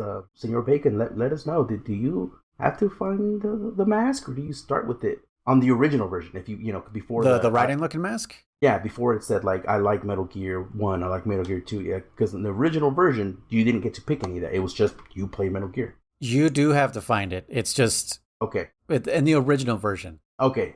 So I think once we got to Subsistence, then we got those options. So I think the HD collection gives it to you no matter what difficulty or whatever you choose at the beginning. Okay. Except which one was it, Chris? This is my first time playing. Yeah, this is my first time playing the Metal Gear series. It won't give it to you. So it makes you find it. Okay. Yeah, but I do think Subsistence, if you choose MGS1, it doesn't give it to you. So I think the HD collection just gives it to you. Okay. Except for that one there. But yes, I know you have to find it. Okay. So I wasn't wrong for future on that. Reasons. Okay. But so Chris, how'd you do in this area? Did you get lost a bunch? It wasn't too bad. I just Fun? didn't go as far as I needed to, I guess. What do you mean? You talking about the research facility? Yeah. What do you mean you didn't go as far as you needed to? Well, there was like one last door that I didn't go through, and I started backtracking. Oh, and that made you kind of lost again? Yeah, a little, not really lost. I was just like, what am I missing? Like, what am I supposed to do? Oh, I get what you're saying, yeah. And, there was one point where, like, I hid from the guards after they had saw me. I ran downstairs and, like, hid in a room or something, went under one of the tables or something like that. And, no lockers? You didn't use any lockers? Not this time, no. Okay. I did open them, but I didn't, like, hide in them. And then I was like, oh yeah, my scientist thing, I'll change into that because I saw the other scientists. So I changed into that, and I went back upstairs, and the guards, like, I think I alerted them once with that, and then like after that I went and hid again, and then came back upstairs, and like they were kind of like walking around me and stuff, and I was like, wait, am I blending in now? And so I was like messing with them, and like my character's talking to them because the alarm had gone off, and they're like, he's over here. And I was like, yeah, he's this way, you went that way, kind of thing. I'm just like running circles around them literally, and they're not going after me, and I was like, okay, like I guess I blend in. But then I went back downstairs with the scientists, and they started alerting at me. Yeah. Yes. Because they know you're not supposed to be there. Yeah. So about the whole pushing your glasses up kind of shit, it works on the guards, but not on the scientists. I believe. I think because they know you're not one of them. The guards don't know who you are. They're like, it's just some dude, Yeah. Did you find the spray thing? Yeah, that's what I was gonna ask. The cigarette spray. Spray thing? No, I didn't. Those are it's like an instant knockout cigarette spray. Yep.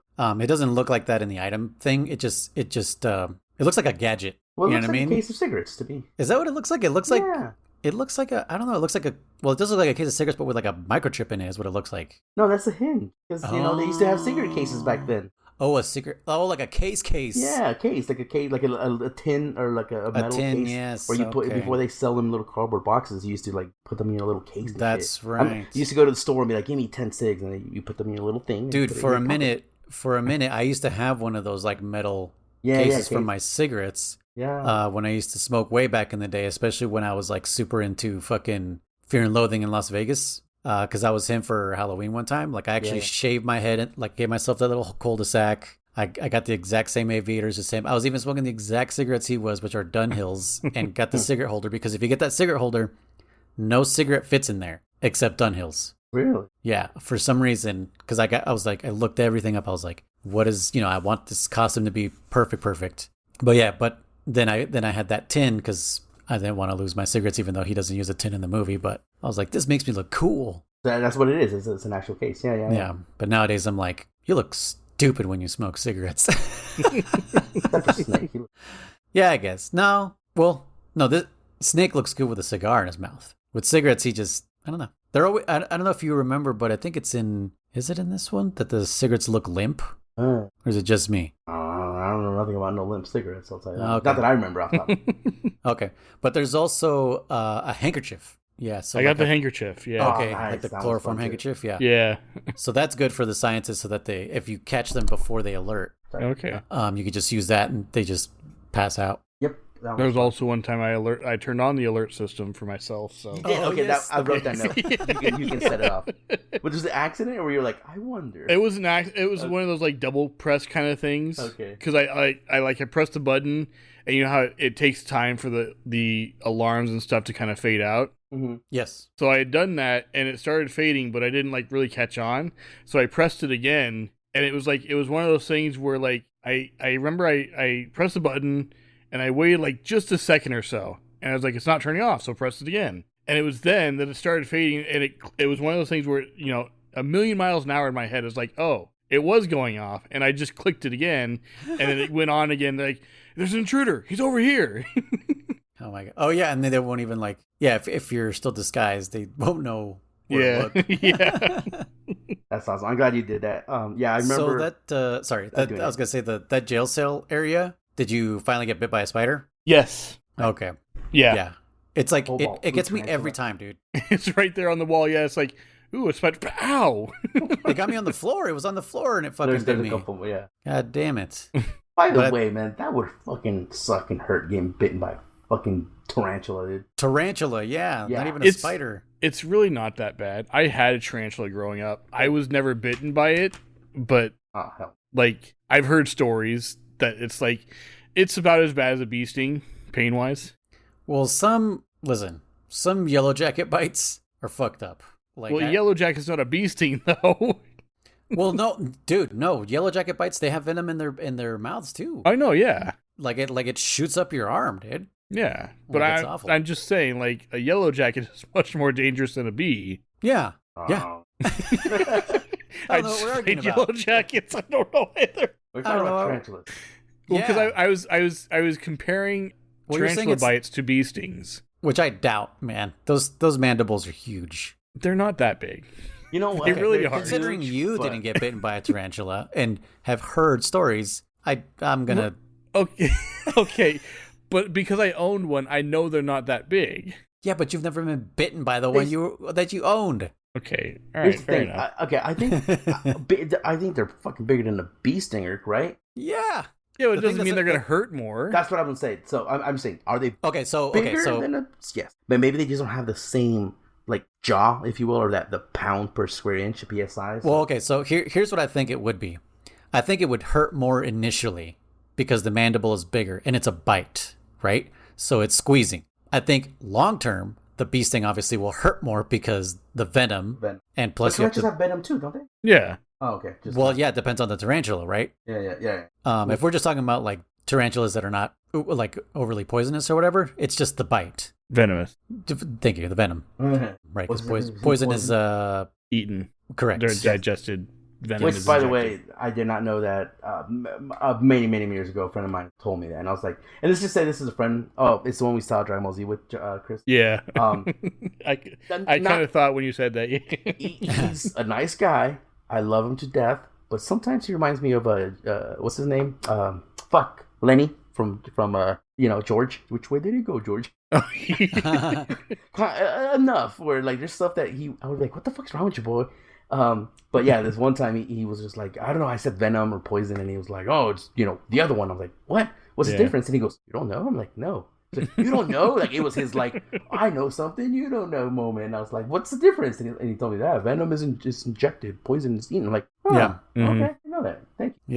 Yeah. It was pretty late in life that I learned that too. But yeah, so I think that would be the difference, right? So if the tarantula is not venomous and it's just a bite, the bite hurts, probably hurts like hell in the initial puncture and whatever. Yeah, But the bee sting is like long term, and it's like, okay, I'm gonna be feeling this for like fucking an hour or two. I may be wrong here, so someone please correct me if I am, but I'm pretty sure that all tarantulas are venomous, yeah? I want to say, you're right. I want to say Really? they are, but All I of them? don't know. I think they are, just to what degree, like how venom. I would think so, because the whole point is to like inject their venom so that it kind of softens everything from the inside, just like spiders. But not all snakes are venomous. But not all snakes need venom. Well, that's what I kind of think about tarantulas. You think there's some tarantulas that don't need venom and they just That's fucking my thought. just use their That's- strength? I have no That's idea. a possibility. You could be right with the bigger ones. It could be. You know what's the funniest thing ever? Is we're all sitting next to a computer and none Wait, of us are what? typing. I guess we Yeah, could. but it's much better if they correct us in the comments. It's more entertaining if Yeah. if we just argue ignorantly So about things we don't know. I know people already Googled it. They're like, I fucking Like do these that. fucking guys, dude.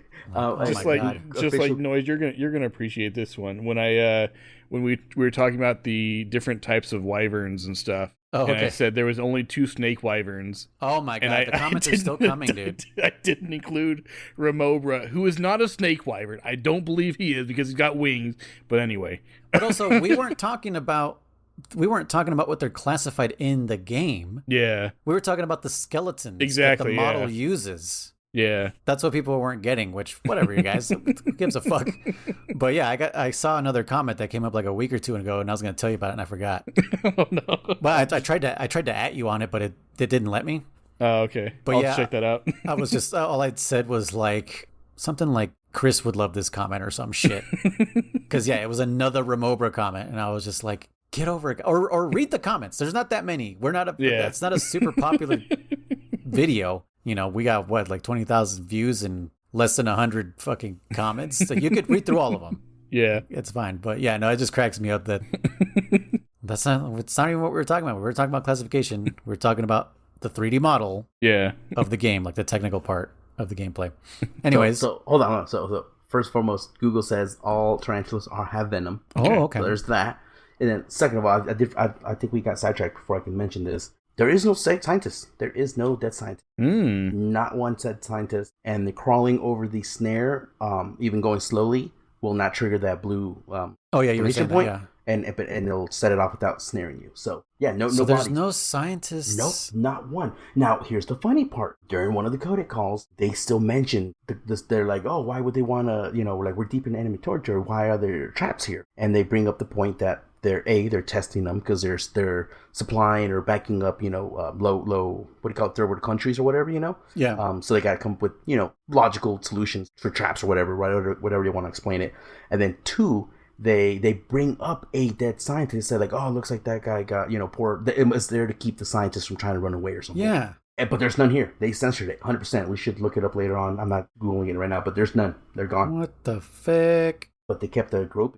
Well, I mean, it's part of a cutscene. They can't really pull that out, I guess. Well, I mean, I kind of see it this way. Something. I kind of see it this way too, because German, you'd mentioned like in MGS 1 and 2, they don't do the same thing.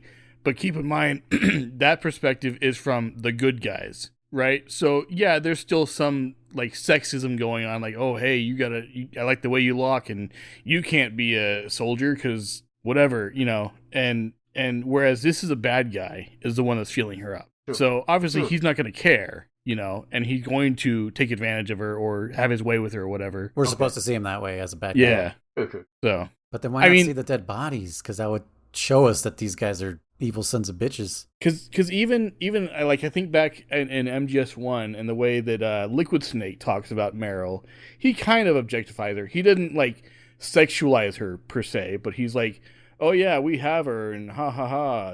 Yeah. When she's up at the top of Metal Gear, he's like, oh, if you can defeat me, then you can have your kiss with her or some bullshit. Yeah. Like you can have your prize. Yeah. So Yeah, something like that. yeah. Yeah, she's a damsel in distress. Yeah, and you can have your final kiss or some bullshit. Yeah, You can have your last minute of love or something. It was Before the end, yeah. Yeah. So yeah, they're like, I definitely still see that as a Kojima thing and not just a this game thing. So but anyways, yeah. So scientists are gone. But anyways, keep going. Noise. Where are we? Oh, Well, tarantulas are all venomous. yeah. I guess they're all venomous. Yeah, but are all snakes venomous? I wonder if it's just like the level of venom. No. no, because the ones that aren't venomous use constriction to kill their prey. Yeah. But then they're not snakes. They're constrictors. They're like a different. Well, they're snakes, but they're a different classification of snake. That could very well be, Right? Yeah, Like how a python is not necessarily snake. It's a python, and there's anacondas, and Oh my god. Well, like all pythons are snakes, but not all snakes are pythons. Is that what Yes. you're saying? Yeah. yes, that's what That's what you're trying to say. Yeah. I know they're all fucking snakes. They're all snake wyverns. Okay, so you made it into see. What is this guy's name? Granin. What is it? Granin. Granin. Okay. Yeah. Anyways, you run into this dude and he's drunk off his ass. Oh, he's drunk off his ass. Drinking hella I whiskey love and him. shit. He's awesome. I loved him personally. By the way, he's like a Sokolov. You can't approach him if you're an alert. You have to be in Oh, caution right. or less. Mm-hmm. Okay. Yeah, because it'll just ignore you until. Yeah. Well, they'll call you. Majors will call you, which is. Oh yeah, they will call you. I guess it's thematically because it's like, again, if you were under alert, the guards would be busting in here and finding out if you're hiding in here first. So you can't have this cutscene if you're an alert. It's still bullshit, but I get it. Wait, what? So like what I'm trying to say thematically, if you were an alert and came in here, then the cutscene wouldn't play out as it does because guards would be busting in here trying to in this room. Right. Yes. Yeah. So that's why they do it. I think it's still bullshit that you can't come in here while in alert. But there's other parts of the games where you can be in alert, being chased by the guards. You walk through and a cutscene just happens and they're not there. Yeah. Like the beginning where Kriss was just cheesing. Right, just cheesed it. Yeah. Yeah, I guess. Yeah. But anyway, so there's this dude, Grennan, and he is explaining that he's bitter because he had an idea for his country, Metal Gear, basically. Yeah. Right. Metal Gear. Yeah, a type of Metal Gear. Yeah. I was so excited when he said that. I almost got goosebumps. I was like, yes, it happened. and roll title screen. Yeah. And I don't know if you noticed, Kriss, in the background, there's a bunch of Easter eggs. There is a Zone of the Enders robot in the background. Okay. It's standing up straight. It's like the biggest thing in the room, pretty much. Like as far as like statues that are in the background. There's that one, and then there's another camera angle where in the distance you can see Metal Gear Rex. Mm-hmm. And then I don't know if you pressed R1 here when he hands you that piece of paper. I think I did, yeah, because that was just Metal Gear, wasn't it? And that shows you Rex on there too, like the plans for Rex. Yeah. I don't know if there's any. I think Ray is in here too, isn't it? Am I wrong? There might be. I didn't really catch him this time, but Ray might be in here also. But I have what's the word? A beef with this. Huh. Why would this guy have plans for Rex if there are two different Metal Gear designs before Rex is even made? Right? So my thought process is Kojima assumes, since this is now a Western world mainstream franchise now, or not now, but as well as Eastern, that the Western fans were not going to get that kind of... What's that? Oh, I said play the originals, but okay. Yeah, they weren't going to play the originals, so they're not going to have any connection to the first Metal Gear. Well, I mean, at least the first one, TX for the NES, right? But yeah, I mean, because even in MGS1, Snake knows of the... Exactly. So I don't know. I think he just kind of felt like they're not going to know the reference. Let's just make it Rex or something, which I think sucks. I think it should have been TX. I think so too. that would have been much better. Yeah, because... Well, but... So correct me if I'm wrong, but the first two Metal Gears you fought are in foreign lands, right? They're not from America? They're in Africa. Right. So then Rex, that is an American-built one, isn't it? It's in Alaska. Yeah. So there's a point during that cutscene, if I'm correct, where he says he's going to sell it to the Westerners. Doesn't he say that? He says he's going to send it to his friend in the West. Oh, yeah. Oh, you know what? That does make it make sense, kind of. Yeah, because if Rex was the first one the Americans built... Yeah. Then that would be the one that would be the one he sends to them, which would be the one that would be drawn up. Okay. Yeah, there's some validation there, yeah. Okay. I'll buy that. Yeah, because I always had a problem with it. I was like, bro, even the first time I played it, I was like, I know there are two other games that I tried to play. Yeah. And I know there's two different Metal Gears. So like, what the heck? Well, I guess for us, the first Metal Gear was a computer. Oh, yeah. Yeah. It wasn't an actual Metal Gear. Did they say it's the computer that controls Metal Gear? I think that's what it was, right? They said it was like some supercomputer or something, I think, yeah. Yeah, I don't know. I just turned right, and it made me skip that room.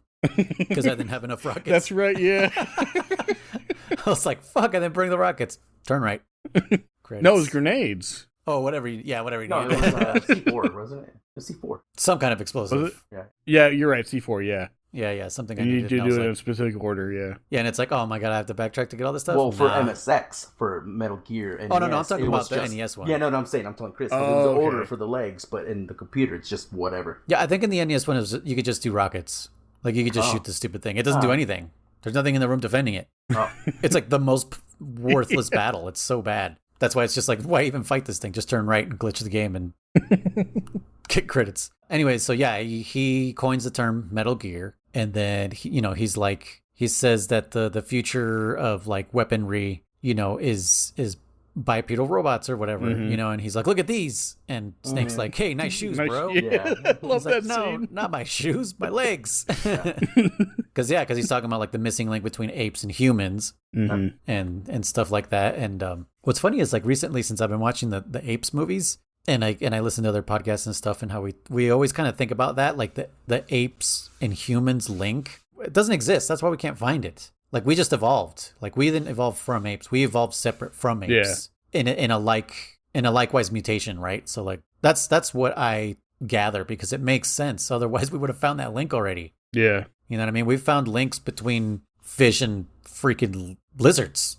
We've found it. We've seen the fossil records, but with humans, it seems like it would be obvious to find that one. So it makes more sense that we just evolved from a branch way, way back while we were as primates. We're just primates, the same as apes. Yeah. But yeah, that's what he thinks is the next evolution for warfare is walking battle tanks. He like laughs at Sokolov's he's like, tanks don't need rockets. Like, this is stupid. And basically, I love that line too, because he seems so why would you add a rocket to a tank? That's stupid. And I laughed so hard when I listened. I was like, oh my gosh. It's because you think about it, it's like, yeah, like, why would a tank need a rocket? Like, they're not made for flying, obviously. So yeah, why would it have rockets on it? Yeah. He's so bitter about it. He's just like, he's fucking pissed. well, and now we're talking about him, because he says, he has the fucking medal. What's it, the Order of Stalin or some shit like that? The highest known medal you can get in infantry, right? The highest honor. Okay, yeah. Yeah, highest honor. And then he's all pissed because he's like, man, he goes, my research facility is being now developed Sokolov's fucking bullshit monstrosity. You right? Right. And he's a very proud man, because I'm fast forwarding a tiny bit here, because he says, why are you helping me? He gives you the key card. He goes, go back to the warehouse, there's the door, blah blah blah. He goes, why are you helping me? And he goes, because unlike Sokolov, he says, I wouldn't dream of leaving my country. He goes, he wouldn't defect. Land. Yeah, he's like, I love this land. I love this country. It's very, very symbolic, or not symbolic, sentimental. You can feel that this guy loves his country. Like anyone anyone, because there are people who hate their countries. But you get what I'm saying. His devotion is there. Mm-hmm. Well, I get the feeling he feels betrayed. Yeah. Because the traitor got the job over him. Right. Mm-hmm. And, he's put all this work and research and everything into this project. And he's like, this guy over here, Joe Schmo, doesn't even care about his country, let alone this project. And they chose him? Like, what the hell? Yeah. Yeah. And I think Snake probably relates to him, because that's what he asks. I don't know if he asks Eva or somebody, like, how could you... Why would you defect? Yeah. Yeah, why would you defect? How could you betray your country, Mm-hmm. Because Snake is that kind of person, too. He's like, no matter who's in charge, I will defend this country, and I will fight for it. Mm-hmm. So I'm guessing, they definitely had a connection there when he said that. So here, while we're talking about Granite, by the way, I love that line, too, because he just comes down and he goes, look at these! He smacks on his thighs. I love that scene, too. But anyways, here's where we get our first introduction. And I started doing this now. I put a star next to any forced codec or cutscene. He talks about something called the Philosopher's Legacy. Right. And it's a very Raiden president conversation. Oh, yeah. When he's just like, you've never heard of the Patriots? Yeah. Or whatever he says, but yeah. Yeah. What did you get about this? Do you remember about the Philosopher's Legacy, Kriss? Did you? I do not know. Okay, so I'll just give you a quick rundown from what Gronan's told us. So Snake's like, what are you talking about, And he's because he says that Volgin is funding everything with the Philosopher's Legacy, and then that brings in like... Yeah, he's like, what are you talking about? And he's like, here's some exposition. It's a massive amount of money that was accumulated. And Volgin's father was in charge of it. And during the World War II, at the end of it or whatever, during all the commotion, he ended up kind of keeping it. So Volgin did. No, okay. Volgin's father kept it. Oh. Volgin inherited it illegally, he says. Okay. So his father passed it down to Volgin. So Volgin has this access to what Gronin says is an infinite amount of money to fund any project, anything you could ever want. So that's all we know as of right now. So that's the Philosopher's Legacy. Okay. So that's what Gronin mentioned. So anyways, Gronin goes on into his stupor. Should I say this? Okay, well, he says it, and they clearly show. He says, I got a friend in the West, and they literally are panning at a picture on the wall. Did you notice that, Chris? I did not know. Okay. I don't know if we should Tell you? Yeah, probably not. But if you get a chance, play through the section again. Yeah, and depending on where your save points at. Yeah, and show us.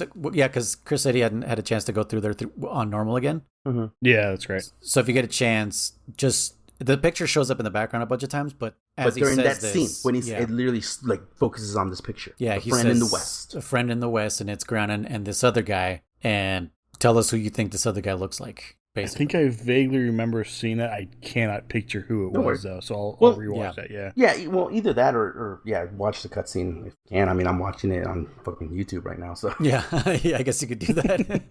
Just I mean, you don't want to play through everything again, but anyways, yeah, Groundon gives you this key, and then you bounce, right? Mm-hmm. Right? That's... by the way, getting out of this area on European Extreme is fucking hard, because there's a scientist... right in front of you, right as you get out of the door. Mm-hmm. But if you time it, he'll look away just in time.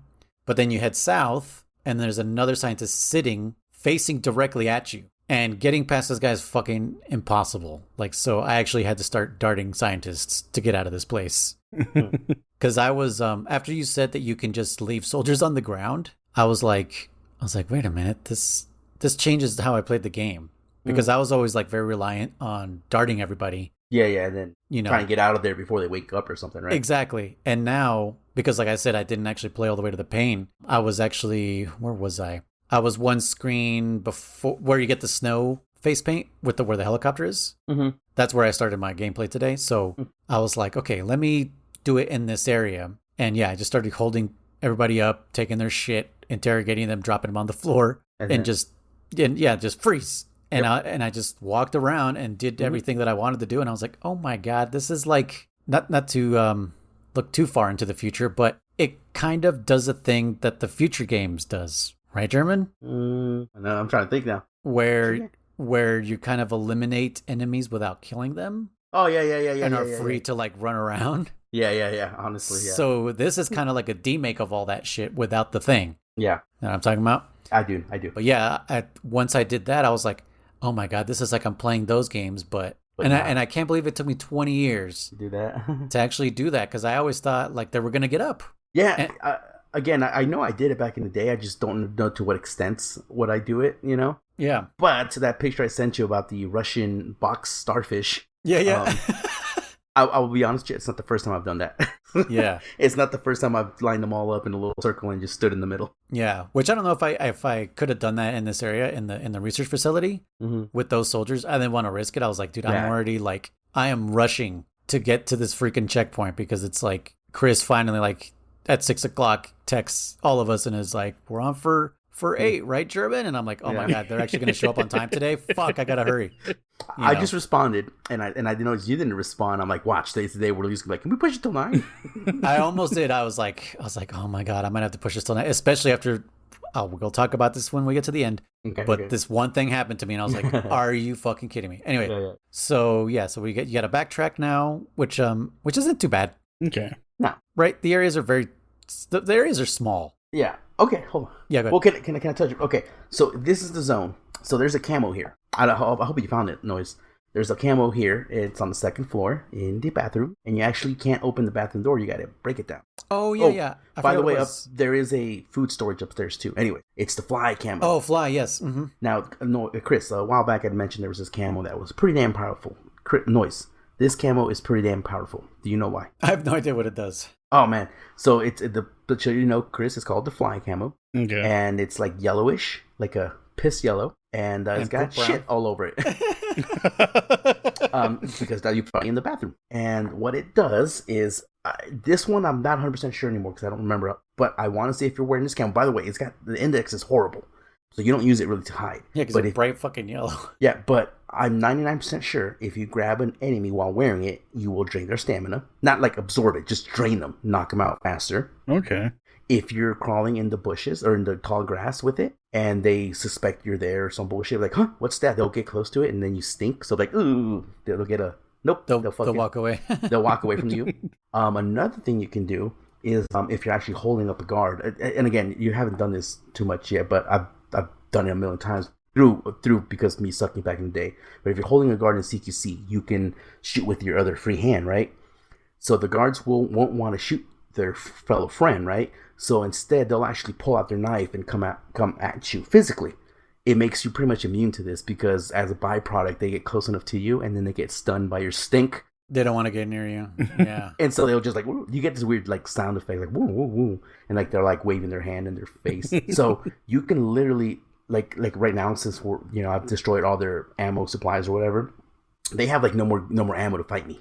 So they'll literally try to stab me, and they just can't stab me because they can't get close. So I'm just standing there, and they just can't do shit to me. So, like I said, it's pretty powerful because, like I said, it just makes you sneaking, like playing around. I guess it's powerful just to play around with it because you wouldn't use it in any real scenario. But again, it's super fun where you're like, if you do get caught, I remember plenty of times getting caught and then just grabbing someone in CQC, throwing it on because I'm already in alert mode, so throw it on me.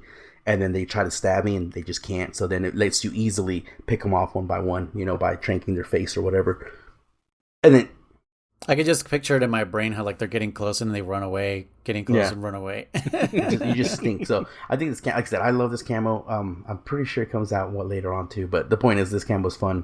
It's the poopy camo. Okay, I'm gonna try that now, especially since I'm doing European Extreme. Like, when they start walking towards me, like in a bush or something, and I don't have ammo or something. But actually holding them up and everything has benefited me like so much because usually it's hard to find ammo and suppressors on European Extreme. Yep. And holding them up, by the way, they shake their booty way more in this than they do in 2. I don't know if you guys notice. Yeah. Oh yeah. Like their hips don't lie. You know what I'm saying? Yeah. Like they're busting out Shakira moves here. Well, especially if you throw them on the ground and then shoot like in between their legs or anywhere near them, they'll also lift up their butt and shake it. Oh, okay, yeah, I was trying to remember how to make them shake while they're already on the ground so they don't have to do it while they're standing up. So yeah. Thank you for reminding me. Just shoot between their legs or next to their face usually works. Okay. Or head. Speaking of all that, Kriss, have you been holding up and interrogating at all? No. I just recently in this last playthrough figured out how to like throw them to the ground. Oh, nice. Okay. So that's what I was doing. I was just slamming people left and right. Kind of I loved it. It does take some practice to like, if you're holding it from behind, how do you throw them face down? And yeah, it getting that angle on the joystick as you're pressing the CQC button again. Yeah, definitely takes a minute. Like I think I'm doing it, and then I'm like not. I'm like doing something different. I'm like, dude, I'm trying to just throw it on the ground. Yeah. But let me encourage you to do this because I forgot about a couple things, which I'll just tell you what they are. You have to find them on your own anyways, though. Okay. But one of the things, I think German might have mentioned it or alluded to it at some point, but some of the guys will give you frequencies for specific things. Okay. Should I tell them what those things are, or should I just tell them that those things exist? No, let's tell them what they are. So maybe encourage them to look for it. To try and get them. Okay. So one of them is a healing station. Well, not healing station, but a set of healing stations, right? So they'll give you frequencies. So you'll basically call them and they'll play some music for you and they'll have positive effects for you. Okay. And then there's another set of frequencies that will call in an airstrike. Like, yep. Oh, wow. Yeah. So if you're like, I'm fucked right here, fucking call this frequency and the airstrike will happen. And then there's another one that I completely forgot that will call off the alert status. Jeez. Yeah. But I don't know them by memory. No. Okay. It will save the healing one, yeah. But it won't save the other ones, I don't think. And you can only use them once, unfortunately. Like the healing ones, you can call them over and over again and hear the song. It plays music. You can hear music infinite times, but it'll only heal you once. And the call off alert and the strike can only happen once. Okay. Yeah, so you want to use them wisely. Right. Okay. I want to say, now don't quote me on this one. Someone out there, I'll look it up in the video or I'll try to get it myself. I want to say there was either it exists or he thought about including it in the game. There was a bad station, like 1 or 2 bad stations out there where if you played it, it would fuck up your stamina. It was just like bad music or something. I think it wasn't in there. I think it was they wanted to implement it and never did. Like a station that would just play some horrible fucking music or something and Snake would lose fucking stamina. That's funny. I'm going to look into it because I don't think it exists, but I remember hearing about it at the very bare minimum. Interesting. And then I don't know if you noticed in the room with Granin, the Metal Gear Solid and Metal Gear Solid 2 main theme plays. Yeah. But in like a 60s almost beach type Beach of Boys. Yep. Oh, Beach okay. Boys. Yeah. It's like Yep. like a steel guitar type of thing. Yeah. Yeah. It's So super cool. I don't know if I said earlier or previous episodes where I was like, "Oh, you'll never hear the song again," but I forgot you do hear it in a different way. in different ways. Oh yeah, they're holding up guards. They will also, some of them will also mark items on your map. Oh, They'll right. be like, oh, look at your map, and they'll mark every item that's on the map. And I believe some of them, And tell you where the enemies are. yep, some will even mark where their fellow enemies are. Okay. So that's Yeah. kind of cool. While I have this up, you were talking about the picture of what's his name and someone else. Granon's Yes. friend. Yeah, Granon. It looks a lot like Decoy Octopus? yes. Why can't I think of his name now? Otacon. Ocelot. Oh man. So I assume it's his father or grandfather. No, it'd be right. German coming in with the Ocelot. Yeah. Yeah, it looks like a I assume that would be his grandfather. Yeah. Yeah. Okay. Well, now that you saw that, you can call what's his name? Sigint right after this, or in this nearby area, and he will actually mention. He's like, yeah, man, he was drunk. He's like, he gave me a key. Why did he give you a key? He's like, I don't know. He was drunk. Oh, yeah. And he'll talk shit. You know, be like, yeah, he's talking about putting a tank on legs on a tank, and Sigint will be like, what? That's crazy. You know, he's like, actually, come think about it. Someone over here tried to propose something like that a while back. Blah blah blah blah blah. And he's like, what was his name? Albert Herbertson? He was like, I don't know, but I'm making up those names, but they rhyme with Emmerich, you know? Yeah. So yeah, there you go. It's a little potential, foreshadowing or whatever you want to call it there.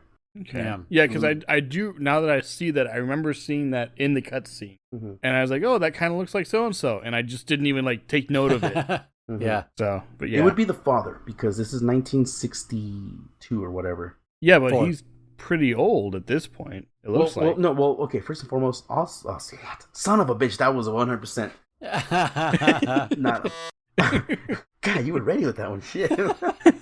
Otacon tells us that his dad was born on the day the Hiroshima bomb was dropped, or he was born on Hiroshima. His father? No, yeah, one of the Otacon was born on. Oh, his grandfather was part of the Manhattan Project, Mm-hmm. and his father was born the day the Hiroshima bomb was dropped, which means that would have been in the 40s. 40s, so Yeah. So his dad. This would be his dad. 20 something years old. Yeah, it was like August 6th or something like that, right? Yeah. Yeah. So I mean, to me, in little this, older. the way it's framed here anyway, the way I'm seeing it, because you guys mentioned it shows it multiple times. To me, it looks like he's in his 50s or 60s. You know what? But I could be wrong. So. Well, it's kind of black and white. Yeah. There's no color to people it. aged different back then, man. Too much cigarettes and fucking coffee. No, But also, you know what? I remember when Otacon showed up the first time in MGS1, I was like, why does this motherfucker have gray hair? yeah, dude. You know what I mean? And then, does he still have gray hair in MGS2? No, hell no, It's not gray, right? no. He must use just for men. Yeah. Just So I think it's just the way they're drawn. Okay. But now, I will admit with Kriss, he does look pretty. he does look fucked up. older. So again, that could either be A, the aesthetic, B, the camera, the kind of old timey picture, C, his fucking diet of bourbon, cigarettes, and coffee, or from the fucking 40s and 60s. But I mean, even Granon in that picture looks older than he does in the cutscene. Am I wrong? That's true. Yeah. Like in that picture, he looks fucking like shit. Yeah. That's true. Yeah, that's true. And I think it's also, the white glasses. I think that makes him look older. that glare. Yeah. I don't know if that's the thing, but yeah, no, I agree, Chris. But he has to be in his 20s or something at this point. Okay, yeah. So he's a young scientist. Well, he would be 20 because it was, 19, because the bomb was Is it dropped 43? in 45. Oh, 45, sorry. Yeah. And this okay. takes place in 64, so he'd be 19. Yeah. Okay. 18, 19. I'm looking at that picture again. And, I mean, it is up in the debate. It could be. Let's just say this. It could be the grandfather and. Well, I'm wondering if he made it that way to leave it to where it could be either or. Yeah. Could be the grandfather, because the grandfather worked on the Manhattan Project, so that would make him known. Yeah. So Granon wouldn't know who a 20-year-old, whatever, fucking. Unless he's a fucking boy genius, just like all the other scientists in these games. Okay, that right. That would be the only. That's my only. Not that I'm saying I'm right. I'm just saying. that's your. That's cents, happened in Ghost Babel. That happened in MGS2. Yeah. Where basically teenagers are building nukes. You know what? Batman building a fucking a bomb as well. Yeah, that too. 12 or whatever. I am actually leaning more towards a Kriss thing where he's. Yeah, you can hear my cat. I'm leaning towards a Kriss thing. Hold on, let me open the door for her. Could it be but the other thing that would make me think that it is Otacon's dad is like everyone kind of has that hairstyle. Mm-hmm. And usually like the older you get, the more you let your hair fucking go, whatever. But I don't know. Again, my vote is that it's his dad, a young dad. Oh, you know what? My vote was always the dad too. But just thinking about it more, he could have been the whole time talking about the granddad. Manhattan, World War II, Groningen had probably something to do with World War II. You know what I'm saying? He probably had his hand in it too. That's how they knew each other. So he's thinking about the grandfather. Sorry, he's thinking about the grandfather. Do we know when Otacon's grandfather died? No, not that I remember. So I can definitely look into that later and then come back on the next episode. But my vote now is with Kriss. He's talking, and that picture depicts the granddad. But could be. It probably ends up in Hal's Otacon's father's, not the granddad. Because again, it's not like East and West are talking, so he's trying to send it to his friend, former friend, and it could end up he's been dead already, and it ends up in Otacon's father's hands. Well, it could be. There's a third option too, that his friend is Otacon's dad, or the one he's going to sell it to is Otacon's dad. He just knows him through Otacon's grandfather. Oh, okay. Okay. Less likely for me on that one, but I think it's the grandfather. I think he's been talking about the grandfather the entire time. That's my vote. Okay. We'll come back to that word. I agree with you, German. I'm just saying that was the third option possibility, yeah. No, that is a third option, sure. Okay, so anyways, Mr. Groningen. So we have to backtrack, and then we end up getting shot in the goddamn leg by a poison dart. Yep. I used to be an adventurer too. What is that from? Oh, Skyrim. So like took an arrow to the knee? Yeah. Took an arrow to the knee. You've never heard that meme? No. Oh man. Yeah, play some games, Noise. Stop touching grass. I have played fucking Skyrim. I don't remember everything about fucking Skyrim. Well, it was like every guard and NPC's like go-to line was oh. Yes, now I know what you're talking about. I thought it was like I don't know. I thought it was like something else. Something completely different. But yes, just some random dude you talk to and he says I took an arrow to the knee. Okay, yes. Yeah. That took a second. The worst thing that can happen to you in the world of Skyrim. Yes, apparently. that's right. Yeah. Yeah, man. I mean, they ain't got no fucking antibiotics over there. All they got is magic. If there's no healers around, you're dead. Yeah. But yeah, so we're introduced to the fear here. Mm-hmm. As German was hinting at before, if you heal this, right? If you take the serum and heal the poison and don't take out this arrow or bolt, since they're not arrows for crossbows, if you don't take out this bolt, it'll stay with you for the rest of the game. Oh, okay. Mm-hmm. Yeah. It will take some time though. Like if you'll have a certain amount of time to pull it out, but at a certain once it heals, it's done. Yeah, once it heals, you cannot touch it. You can't pull it out. Yeah. Okay. It's just a part of your leg now. Well, not just that one. Any ones he does further going on to any yes, you can leave them all. You can leave them all. One of my playthroughs, I would love to load up this file on my PS3. I think I have like 12 or 13 arrows on my ass, dude. Not my physical, but like on me, And by the way, there is one like right up my ass. And even on this playthrough, there's one right in between my butt cheeks. I'll send you a picture of it. It's fucking hilarious. But yeah, it's just stuck there forever. And I think I'd mentioned it's in the cutscenes, but it's not in the cutscenes. It's just there forever. Like you'll never get rid of them anymore. So I think it's super fun to have that. So Kriss, what strategies did you? Because there's multiple strategies to. This is one thing I really like about this one is there's multiple strategies to every boss, right? With Ocelot, you can smoke grenades, stun grenades, bees, all this stuff with the pain. Hand, Also grenades, smoke grenades, whatnot.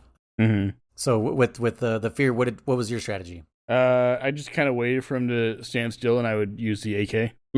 Okay. Did you have troubles with him at all? Not really. I mean, there's that part like when he goes in, not really a second phase because there's not really a transition, but like after like he's down to like a third health, I noticed he started moving a lot more, moving faster.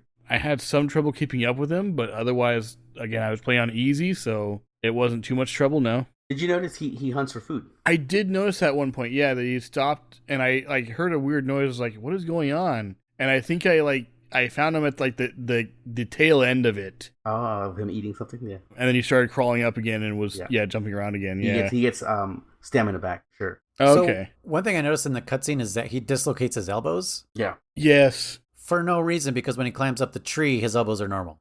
just to fear. He's the fear. Just to send fucking fear down your spine. I don't know. I was thinking about that during the cutscene. I was like, I feel like this should have been at night. I remember thinking the same thing when that happened. It's like he dislocates. I was like, okay, what's he gonna do? Go into some grotesque position or something? And then he just climbs the tree. It's like, You expect like a okay. to watch it kind of battle where he's just hanging off the branches Yeah. and shit. like as I think about it now, like knowing that Kojima always wanted to do a horror game. Mhm. That's why he wanted to jump on the Silent Hills remake, or not remake, but Silent Hills game. I feel like this was his opportunity to make this boss fight like a horror boss especially fight. he's called the Fear. Exactly. He's called the Fear. And this just felt like Cyborg Ninja, to be honest. Especially because he has that optic camo. Mm-hmm. Yep. And he's quick. Mm-hmm. He is intimidating, but like I wasn't afraid of this fucking guy. No, of course. You know what I just thought about? You know what would have been kind of cooler instead of poison? If he fucking like had like some kind of fear serum, like fucking Scarecrow or something. Okay. You know, Where like, it made you see things? Yeah, like the trees start moving, or That would have been Or sick. even if there's multiple of him and you just figure out which one. Yeah. Yeah, that would have been kind of cool. Sees the fear and he yeah. So I wrote down this note. So definitely don't know if it's my PlayStation, don't know if it's my TV or my HDMI or something. I was having some massive graphical glitches on the Fear during his cutscene. Huh. His the lighting on his actual model was like, couldn't decide if he was in the shade or if how'd you get in here, mommy? I closed the door. The cat's back. I don't know if he was the game didn't know if he was in the shade or in the light, and he was definitely bugging out on me a lot. So Okay, no, I definitely didn't experience that. so yeah, I don't know if it's a one-time deal or maybe on a second playthrough I'll pay attention and see if it does it again. Yeah, I was gonna say not on my PlayStation. Yeah, for sure the HD didn't do it. But this one for sure I was like, ooh. And again, this came after me noticing there is no freaking dead scientist. I was like, did they try to change something and it just glitched on him? By the way, I'm watching that cutscene right now. He fucking does like a little handstand on you too, which is kind of funny. Oh yeah. Yeah. Just out of nowhere, just does a handstand. And then the camera like spins around with him. Yeah. Yeah, there's like a little spider pose. That's it. Yeah. This is my least favorite boss. Just because I can see that. Yeah. there was a lot of potential for him. Like I don't like the pain either, just because of the water stuff. But the Fear, I feel like it was a missed opportunity. There definitely could have been more to him. Like German said, some kind of different status ailment instead of poison. You can get fucking poison from anything. Or poison and then it could be poison and or fucking hallucinogen, right? Yeah, because there is natural hallucinogen. I can't say that word, but you know what would have been kind of cool, yeah, dude. Now, this would have been fucking dope. First time I ever thought about this. Yeah, let's just say you've never had to encounter any kind of hallucinogens until now, and all of a sudden now you're tripping balls. So you can either fight through it, like fight while being tripping out, or actively hunt for the, you paramedic could be the like, serum or something. Yeah, look for some blah blah blah mushrooms. They should have the antidote, or I heard if you eat rabbit eyes, they will there's a natural compound in there, some bullshit, Yeah, that would have been kind of cool. My first playthrough with this boss here, I beat him this time the exact same way I've always beaten him. Actually, 50% of the way I always beat him. My first playthrough ever, I literally, after the cutscene ends, I did not move an inch, and right where you start, you don't have to move from that section, and he'll just jump around you. Yeah. Always within, like 3 trees or something. Yeah. Maybe a 4th one in the distance, but we'll come back. Direct line of sight. Yeah, he'll be in direct sight, and I just quit. The original time I quit my thermals and just killed him. Future post playthroughs, Kriss, you can actually, because his camo drains his stamina, and it will drain yours if you get the stamina as well, the camo. You can actually throw food at him. You can actually throw rotten food or poisonous food, and he'll eat it. Okay. And killing him 10 times faster, too, because he'll already be low on stamina. And you'll throw him like a poisonous mushroom or... yeah, because he'll be like, I'm hungry, and then, and he'll start hunting stuff, and if you throw something instead... He'll go for that. He'll go for that first. And there's plenty of poisonous frogs here, but like I said, you can feed him also the sleeping mushrooms. Did you eat one of those, Kriss, I hope? I didn't even see him, no. Oh, yeah. In this zone, I think they start coming in this zone. They're called Spatsas or something like that. It starts with the SP, which I just remember sleepy, like S. Yeah, sleepy, Anyways, you eat the mushroom and you just fucking fall asleep. It's hilarious. Huh. So yeah, so you can feed him those two, and those will affect his stamina. Well, I don't know if they knock him out, but it'll definitely affect him. He's super easy. And I didn't wear the thermals this time, but I literally was like, can you see him? Again, like Predator, just kind of look for that little warped space, and he's there. Not that hard. Mm-hmm. And when he shoots his darts at you, and he's like, take this, and he shoots like 3 or 4 like up in the air that are supposed to come down on you, like Legend of Zelda style. You literally just, as soon as he shoots them, he goes, You just take 2 steps forward and they'll just miss you. It's such an easy boss fight, unfortunately. Speaking of easy boss fight, so my strategy, as I've through the years discovered some things, and then the speedrunning community showed me the way. What do they do? So one of the things that I discovered on my own was you can use the traps against him. Okay, sure. So the pendulums will hurt him. They will do damage as well as stamina damage. But there's a little item in your inventory that you can use to fool him. I don't know if you know what it is. Let me think. Fool him. There's an item in your inventory that they tell you can use to fool people. Oh, the fake death. Yeah, fake death pill. Yes. Oh. Yeah. So I thought German was going to say this when he said he didn't move from the starting position. Because what you do basically, make sure you have stun grenades, some kind of rapid fire weapon or high damage weapon in your inventory, not handguns. Basically, you use the death pill, and he'll be like, "What? You're dead already?" And then he'll come towards you, and he'll be standing right next to you. And as soon as he turns away from you, like looks away from you, take the revival pill, and then throw a stun grenade to where he's looking. Obviously, you look away. And the camera doesn't have to look away. Your character has to look away. Yeah. So if your character looks away, he won't get blinded. But then just unload on him with lethal weapons. And it does stun damage because he's stunned by the stun grenade. Oh. I don't know why this works. It must be some kind of glitch because it should be giving him regular damage. But yeah, basically unload on him. He might get away from you, which he did for me. He had like maybe a third health left. Probably low. And so what I did is I threw fucking poison dart frogs at the floor because at this moment, like he's super hungry because his stamina is so low that he goes up in the trees and he's like, oh, fucking hella hungry. And he'll fucking start hunting shit. But if you start throwing dart frogs, he'll go for that. He'll eat it. It'll hella hit his stamina again. He'll fucking throw up. And if it doesn't look like he's going to die from that, like just throw another stun grenade while he's throwing up. And it knocks him out again, and then just do some more quote-unquote lethal damage at him, and he's done. Yeah, I have seen it on the speed strat. I've never done it myself. It's so easy, dude. It's like 10 seconds. Yeah. No, I've never done it. I've never done a It's sad. speed run necessarily of this game. This game. But yeah, I have seen it once or twice. But no, like I said, you can even just stand there. Like, you don't have to move an inch, and it's just pretty easy. That's how I used to do it, but on Extreme and above, it's kind of hard to just stand there and do that. Yeah. Yeah, because he definitely shoots a lot more, and he comes down like an asshole a lot more. He does come down, yeah. And fucking just punks you and leaves. But yeah, I mean, I'm glad I found that strat because, like I said, this is my least favorite boss fight. So if I could just get rid of it this way, that's how I do it now. If you guys want to try it, hella works. Just I'll try that next stun them, blast them.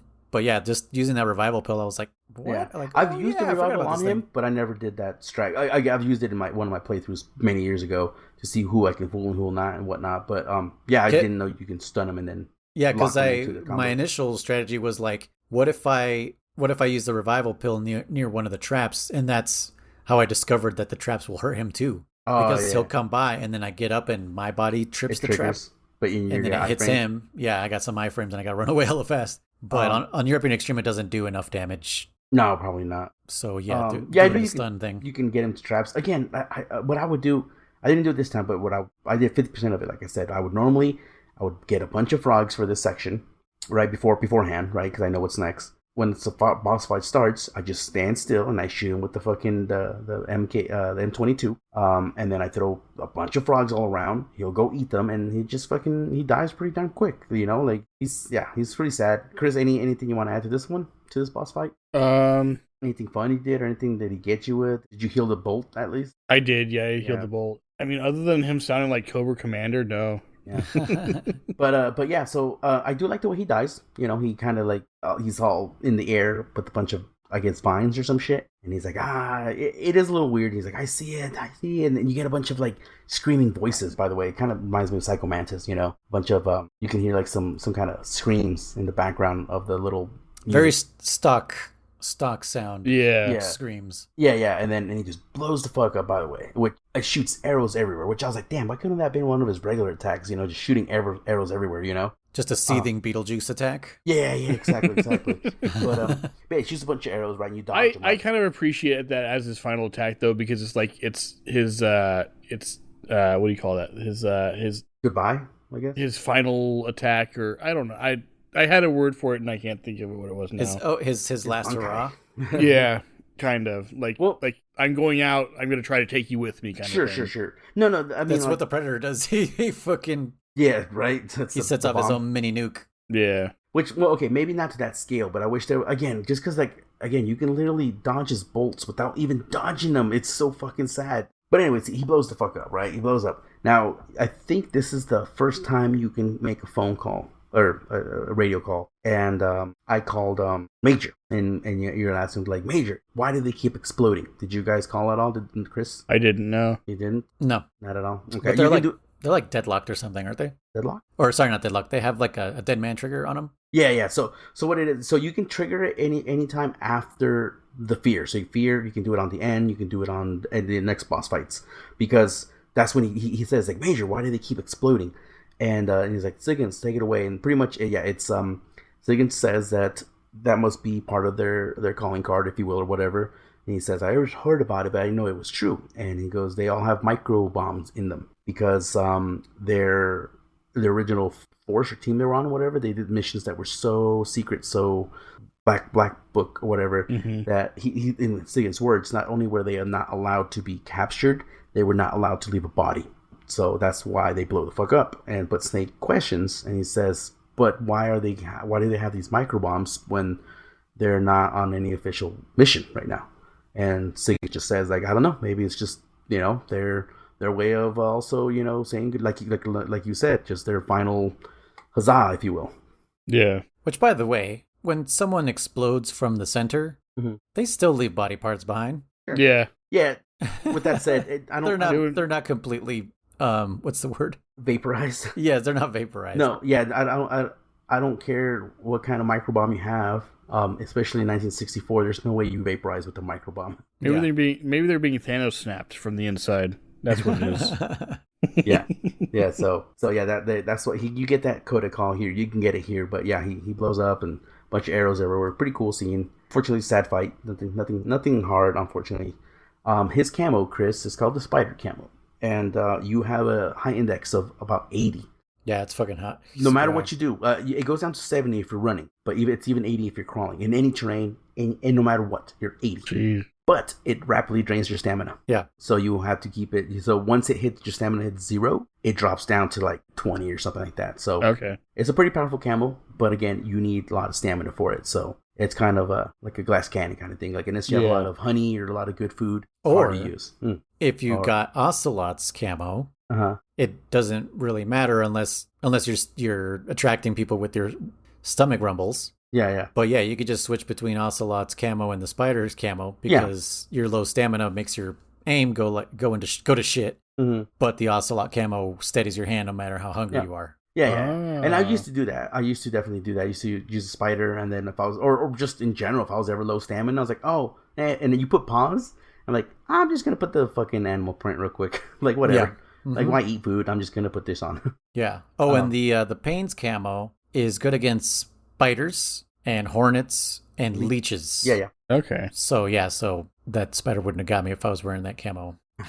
Yeah. And I didn't test it this time, but I have tested in the past. You can roll around on the spiders. You can fucking crawl all over them. They don't. Yeah. And leeches won't stick on you. Yeah. And hornets. So yeah, Siggin, he's like, yeah, that's the Pain's camo, whatever. And it's funny because it's like a brand new camo, and he knows about it or whatever. Yeah. He's all like, yeah, he's like, you can probably even control, a swarm of hornets to do your bidding. Oh, that's right. Yeah. The way he says it, but all it really makes is if you shoot a honey or a hive down, they will swarm you, won't sting you, and then at least from my, I guess you can kind of just like lure them to other. Yes, that's all you can do. Lure into another guard. Enemies. Yeah. Now, I think it would have been cool if you, like, in first person, you look towards... You could, like, throw them at them, basically? Yeah, you push triangle, and they go in that direction. That would have been kind of cool. You're just Magneto, but with hornets. Yeah, that would have been fucking sick. Chino, yep. I did do this trick, and I could have sworn it killed him. Now, maybe if you do more of it... So, in the first the Virtuous mission on the bridge, the hive you're clearly supposed to shoot down that Kriss missed. I've done this before, and I couldn't remember what happens. Now, if you trank a guard and he's sleeping, and you shoot the beehive, he can't run because he's sleeping, obviously. I thought it would sting him to death. It doesn't. It just stings the hell out of him, and then the bees leave. Okay. I've also put them, down in the freeze position, and yeah, they get stung like crazy. They don't get up, they don't run, they just take it. That's kind of funny. They just fucking take it. It's hilarious. By the way, I went back and replayed that, and because you mentioned it shows it in the cutscene. Mm-hmm. There's no, it doesn't show it in the cutscene. I watched. Yes, it does, bro. Not on my PlayStation. Dude, he zooms into that beehive and he's like, right into the beehive. smiles, dude. I'm gonna look it up on YouTube right now. But anyway, okay. Another thing you can do, and this one, I was just playing around, and I'm 99% sure I've done it before. You can freaking pull out, if you ever getting swarmed by bees, you can either one or two. You can swat at them with your knife, or just pull out the cigar. No fuck. Okay. Yeah, the cigar will totally just the smoke. They must not like smoke or some shit. They'll just bounce. It makes sense. Like Minecraft taught me with bees, yeah, with bees, if you smoke them, they calm down. Yeah, if you smoke them. Yeah. So it's probably like in the pipe or like game logic with it, huh? You said you smoke them. Oh, I was like, with the what? The pipe. Yeah. Okay, I'm at this cutscene right now. Okay. No, I already know what the answer is. So. He's looking through his binoculars. Oh wait, no, I'm in the wrong fucking spot. I know you know the answer. No, I know it, dude. Okay, he's looking through his binoculars again. I'm gonna describe this to you. He says R1. Okay, so did you press R1, Chris? Pretty sure I did. Yeah. Okay, he's looking at the guy on the bridge right now. He zooms out and he looks straight up and zooms in on this hive full of wasps. And then he grins and then he puts his binoculars away. So Chris must have fallen asleep during that section again. Yeah. Well, speaking of, I have this on my notes. So there is, I know it happens probably in other sections, but for sure, Snake falls asleep while talking to paramedic for sure, 100% with the coral snake. Or technically the milk? I think it was a milk snake, yeah. Okay. One or the other. But the point is, she's like going on and on about like, oh, some animals mimic colors because blah blah blah, and you can just see a silhouette just start fucking falling asleep. Yeah. And I remember I was playing this section, and I was like, fucking Chris. I'm like, that was last episode, right? Yeah, it was last episode. Yep. So yeah, I'm pretty sure it might happen with other ones, but for sure it happens with the coral snake. He just falls asleep, and she's like, "Snake, are you listening?" He's like, "Oh, yeah, of course." Oh, by the way, I wanted to mention this too as well. So there are two. Not full-blown conversations, but two conversations that paramedic and Snake had to record for this game. One where you've eaten the animal, and one where the animal and or plant, and one where you haven't. So whenever you call her, right. Yeah, he'll be like, "So how does it taste?" Shit like that, which is funny because she'll always be like, "Fucking Snake, that's all you think about," And then there's another one where if you've already eaten it, he'll be like, "Yeah, I ate one earlier. It was pretty damn good," or "Oh, I tasted one. It was horrible." So that's how much details in this game. Like if you've eaten it, it'll play that one. If you haven't eaten it, it'll play the other one. And I think that's pretty cool. Yeah. Word up. All right. Yeah, Hornets. So we've beaten. They're there. They're there. All right. So we beat the fear, and we have to go back into the warehouse and go through the other door, which this is where I got the call. Actually from Eva about. You said Sigint told you this, but what was it? Granin giving you the key. Yeah, she's the one that asks me, like, what? Why do you do that? And so he says, because he was drunk. So I thought it was weird that you said Sigint told you that. So I guess if you call Sigint, you'll get that. And I don't know what Eva would say afterwards. Or maybe I'm combining those two, but for sure Sigint mentions that somebody in the West was trying to write a paper about Metal Gear. So okay. And so for sure Sigint does that. So maybe I'm just confusing those two. Okay. So in my headcanon, and this is my own made-up world and everything, I get that. In my headcanon, he gave you the key because you complimented his shoes. Oh, that's right. That is actually why he helps you. He does say that. Well, not just that, but he also tells you to freaking destroy the Sagohot. He pretty much just wants you to sabotage Sokolov. He says rescue Sokolov and destroy the Sagohot. Yeah. And then, by the way, I forgot to mention, he does say, to communism. Oh, capitalism. Yeah, to capitalism, yeah. Whoa. I'm going to cut that as a soundbite. What's a communism? So now I'm officially... German said it. Oh, no. Got him. You pinko. So you are from a timeline where communism reigns supreme. That's... Yes, comrade. This is our answer. Yeah. Comrade. He's been calling us comrade this whole time. We didn't even notice. Is the USSR still around? Yeah. No, it's called the Super USSR. Yeah. After the defeat of US, they changed their name. The USASR? USASR. Jesus. All right, so what was I saying? Oh yeah, so there's that little piece of jungle. I used to have such problems with this area I don't know why. There's another one of those trap floors. And it's almost like there's like 3 lanes to get through this one part, right? There's a lower lane on the left. There's the middle lane right after the little fake floor. And then there's a lane to the right, which takes you to they all take you to the same spot. But actually there's 2 exits. There's 2 exits. Well, yeah, but they all take you to the same ending. Fork. Yeah. And then it forks off again to 2 different places. And I was over in the eastern part, the one on the right. And I always forget that this is not where I'm supposed to be. But there's like a little hut. What do you get here? There's an M63, if I remember correctly. There's a big machine gun in this area. Is that what it is? Hut. I think it's a big gun. Okay. For sure, it's something you can... There's a weapon, and you can destroy some food and or weapon stash here. Okay. And so, for me, there was... I haven't got there yet, because I went straight to the end. Because I actually forgot about that section. And then as I was... Yeah. Oh, by the way, another tip. When you're looking at your map, I don't know if you've noticed, Kriss, you can actually go backwards and look at other areas in the map without having to go to them. Right. Yeah, so if you I noticed that there was like those little arrows there. Yep, you push X and it'll go to the next section. Okay. Yeah, just point in the direction and it'll like highlight it. It'll make it brighter. Yep, and then you just press X. Yeah. Okay. So yeah, the hut has like 4 dudes, maybe 5. Yeah. And then there's 3 guards on patrol. Yeah. On the west side, which I did not remember. Yeah, I completely forgot about that section. I haven't made it there again. Like I said, I went back for my fear camo. And then I was like, I'm gonna go do that next time. But that's where I stopped, and I started doing a bunch of testing. But yeah, I believe it's an M63, a big machine gun there, because I remember loving that gun. Okay, but yeah, like it helped a lot, laying these fools on the ground with their hands behind their head, because once those other 3 guys started coming, I was like, oh shit! I was like, they're fucking coming. And this is another strategy that I would do, is I would just let them see the guys. Yeah. Because then they'd be like, what's wrong? And then I know exactly where they're going, and then I just do my shit, you know what I'm saying? Just fucking trank a couple of them, wake them up too. By the way, it's a lot easier to wake up guards in this one since you're not doing that crazy roundhouse kick. Yeah. Since or now you're doing like the shin kick. Leaning up against the wall to punch him and shit. Yeah, leaning up against stairs, trying to wake them or until you get the fucking coolant finally. The coolant, yep. Yeah, it's so much easier. So now you can just kick them. And it only takes like 2 kicks. Like 2 or 3. Well, for me. For sure, for me it's like 3 or 4. Okay, yeah. Kriss, I was going to ask you this one. So in Metal Gear 2, is it official Solid 2 or was it Solid 1? Remind me on this one, Noise. Do you get magazines? You do get magazines on Metal Gear 1, Solid 1. No. No, you don't? It's only Solid 2? Solid 2 introduced them. Twin Snakes use them. Okay. So have you been using those at all, Kriss? In this game, they're actually pretty good because you're in the forest, so you can definitely just throw them into the fucking trees and the guards will be like, ooh, what's that? And then just fucking sneak by them. I haven't. I have been collecting them, and it's that's one of those few things where like I have them and I don't think to use them. Yeah. So I'll just try to remember that. They're pretty, and MGS2, they are very powerful too. I will admit.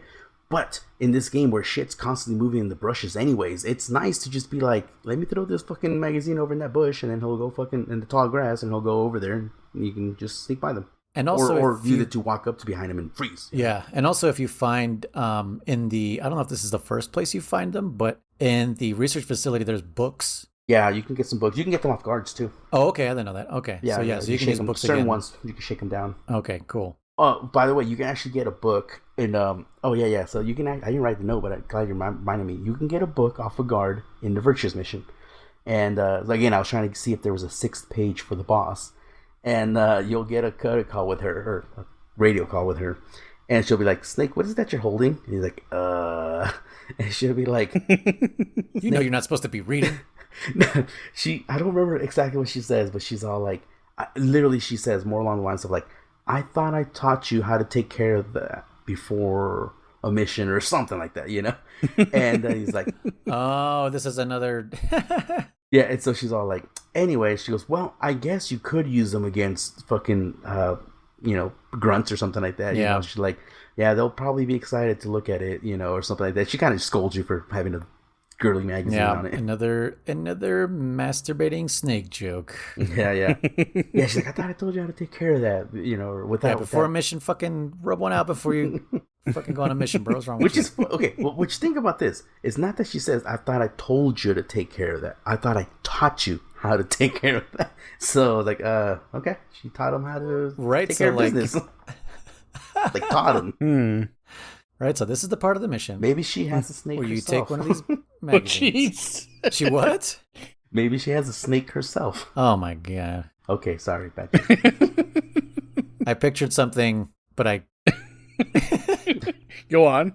I think only German will understand this because you said that she might have a snake somewhere. Okay. Yeah. Do you know what I'm picturing? Yeah. Okay, we'll leave it at that. Okay. Anyways, but yeah, so she scold you for having the book. You can get the book, like I said, pretty early on, but you can also get them in the lab. They're definitely more viable in that area from guards and from the scientists. Yeah. Yeah. So okay, so there's that area, and then and then now you're in the end area. Yeah. And, all right. So here's where I was excited. I wanted to see you stream it, Kriss, or at least your recording. I didn't even know you played it. So I forgot to notify you before I went live. Yeah, my bad. No worries. So yeah, what'd you think? You walk in, you get this pretty cool little dramatic speech from the end because he's sleeping and shit's crawling all over him. But also, isn't there a forced call or a suggested call that's like the end is waiting for you from Eva? I think. Yeah. And she's like, she says that what is it that because Snake asks, is he by himself? You know, because it's kind of like the same thing as Sniper Wolf, where Scout it's Scout Sniper, right? Yeah. Mm-hmm. And she's like, no, like he just does it by himself, and he's like, what the hell? And he says, I should have an advantage because this guy's like over 100 years old. Yeah. And she's like, no, I wouldn't think so. And then something about photosynthesis, and yeah, he's known as the father of sniping, modern sniping. Yeah. So he uses photosynthesis to wake up pretty much or whatever, because that's I don't know if you noticed that when in the cutscene he calls upon something above and then like a light hits him, like a little god ray of light. Oh, okay, yeah. And that's when he kind of like he's like, okay, I'm fucking energized, like let's go, because he says he's like, oh, please let me I've been asleep for one lifetime. He's like, let me enjoy this last hunt or some shit like that. And I think he says he's thanking you. He says thank you for showing up, pretty much. Because otherwise shown up, my sleep would have been eternal. Which means I thought he was thanking the bird. No.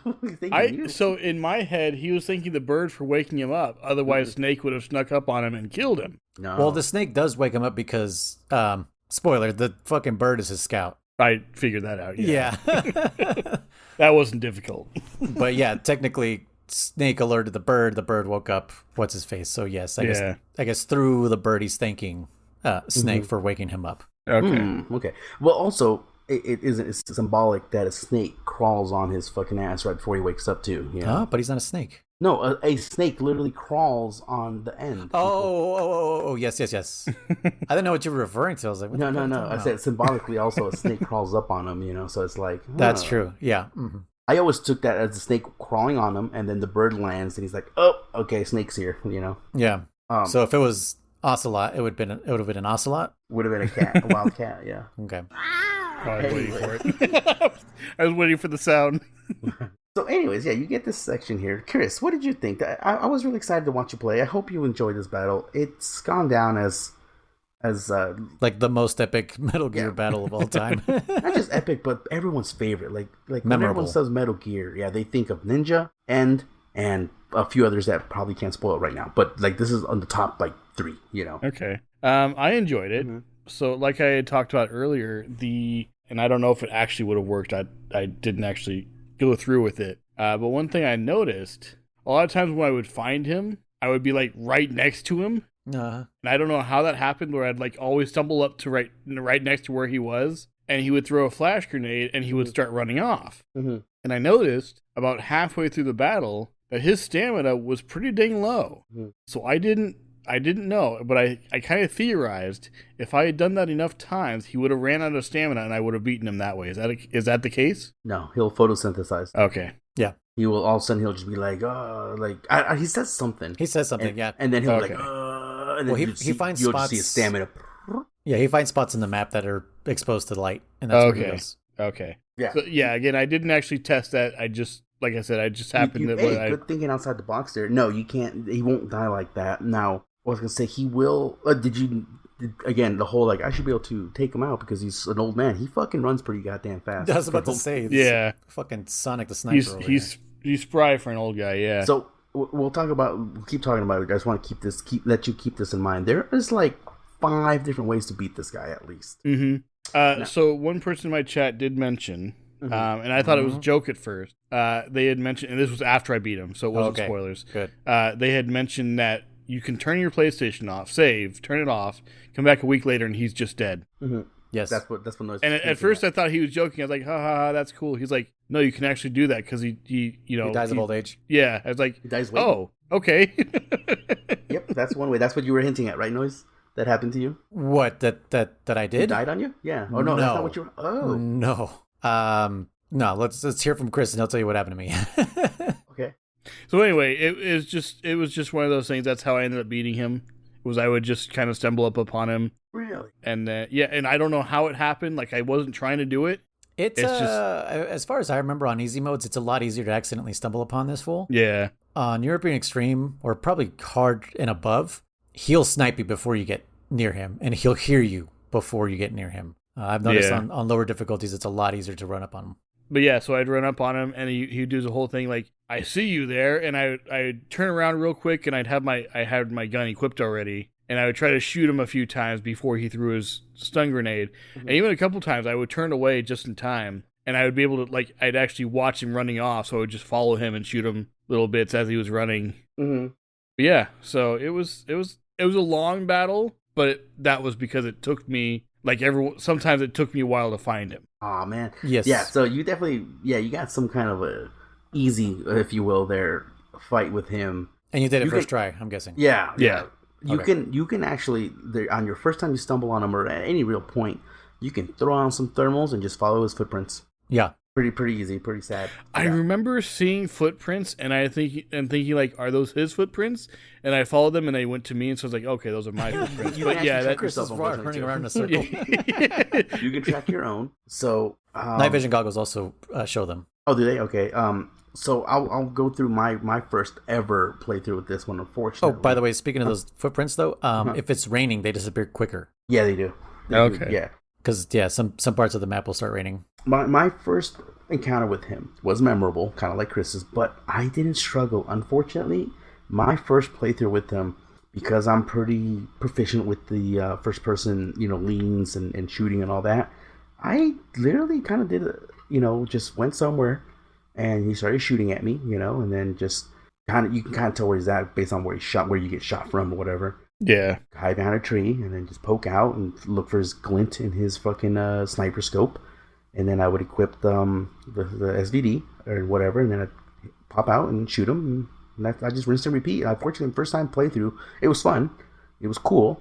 But I didn't suffer. I'll let Noise go to this, and then I'll go back to my stuff too. But I didn't suffer or struggle, more actually accurate, like I did in future playthroughs.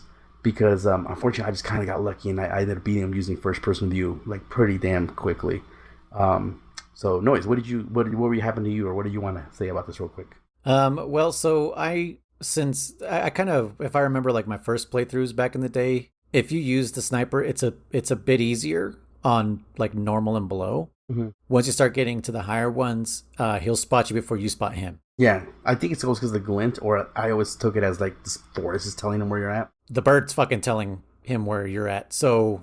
that you're looking at him, that's what I'm saying. Sometimes you'll see him from the side, and he'll be like, and he'll turn around instantly. Well, yes, because so you can see his glint also, Kriss. Yeah, that's what I'm saying. So he sees your glint. Yeah, if you see his glint, he will most likely see yours. Okay. So, but also, talking about this parrot, you can shoot the parrot. Mm-hmm. I was wondering about that. Yeah, so I was actually looking for him this time. I was like, where the hell's this stupid parrot? And I couldn't find him, so I was like, okay, I'm just going to have to do this old school. But yeah, if you take out his parrot, it's harder for him to spot you. Mm-hmm. But yeah, you can use thermals, whatever, the glint. Basically, how I did the end was I went searching for him. Mm-hmm. I would listen for his breathing, because especially if he just ran, he'll be like... I noticed that too, yeah. So you can fucking hear his ass. And basically, I just held him up, because the only way to get his camo is to hold him up. You point at his head, and he goes, I don't think so. He does that twice, and then if you do it the third time, he says, all right, fine, here, take it, and he gives you his camo. Mm-hmm. And then what I normally do here is shoot him twice in the head with a tranq, and then kick him twice. Mm-hmm. And at that point, there's not much else you can do unless you're a really good speedrunner, which I don't know if you've seen the speedrunners do this part, but they will lock him, they'll stun lock him. Oh, yeah? And he can't get up, basically. They'll use the cigarette smoke and all this other shit. Like I tried using the cigarette smoke, but it does kind of help, but not like the way they were using it. Like they're masters of this game. Yeah. But that's basically what I did until I got his stamina all the way down. However, that was while we were recording the podcast, because right before we started recording the podcast, I was at the end, and you don't die when you lose to this dude. No, you do not. Okay, that's what you're talking about. That's what happened to me. Oh, okay. He has tranquilizer darts, Chris. Oh, that's right. That's why your vision gets all weird and dark, right? When if you got shot once, it'll get all like foggy, and you're like, ah. And I remember thinking like, holy crap, I'm going through food so fast. Yeah. Yeah. And then I brought up the cure menu thing because I was like, wait a minute, what? And there were like, there was like 10 darts in me. God, I wish you would have actually passed out, Chris. Oh man. That's why I was like, I don't know if this happened to Chris or not, but like, Jesus, yeah, because for me, 2 darts, done. I could not, I can't take more than 2 darts.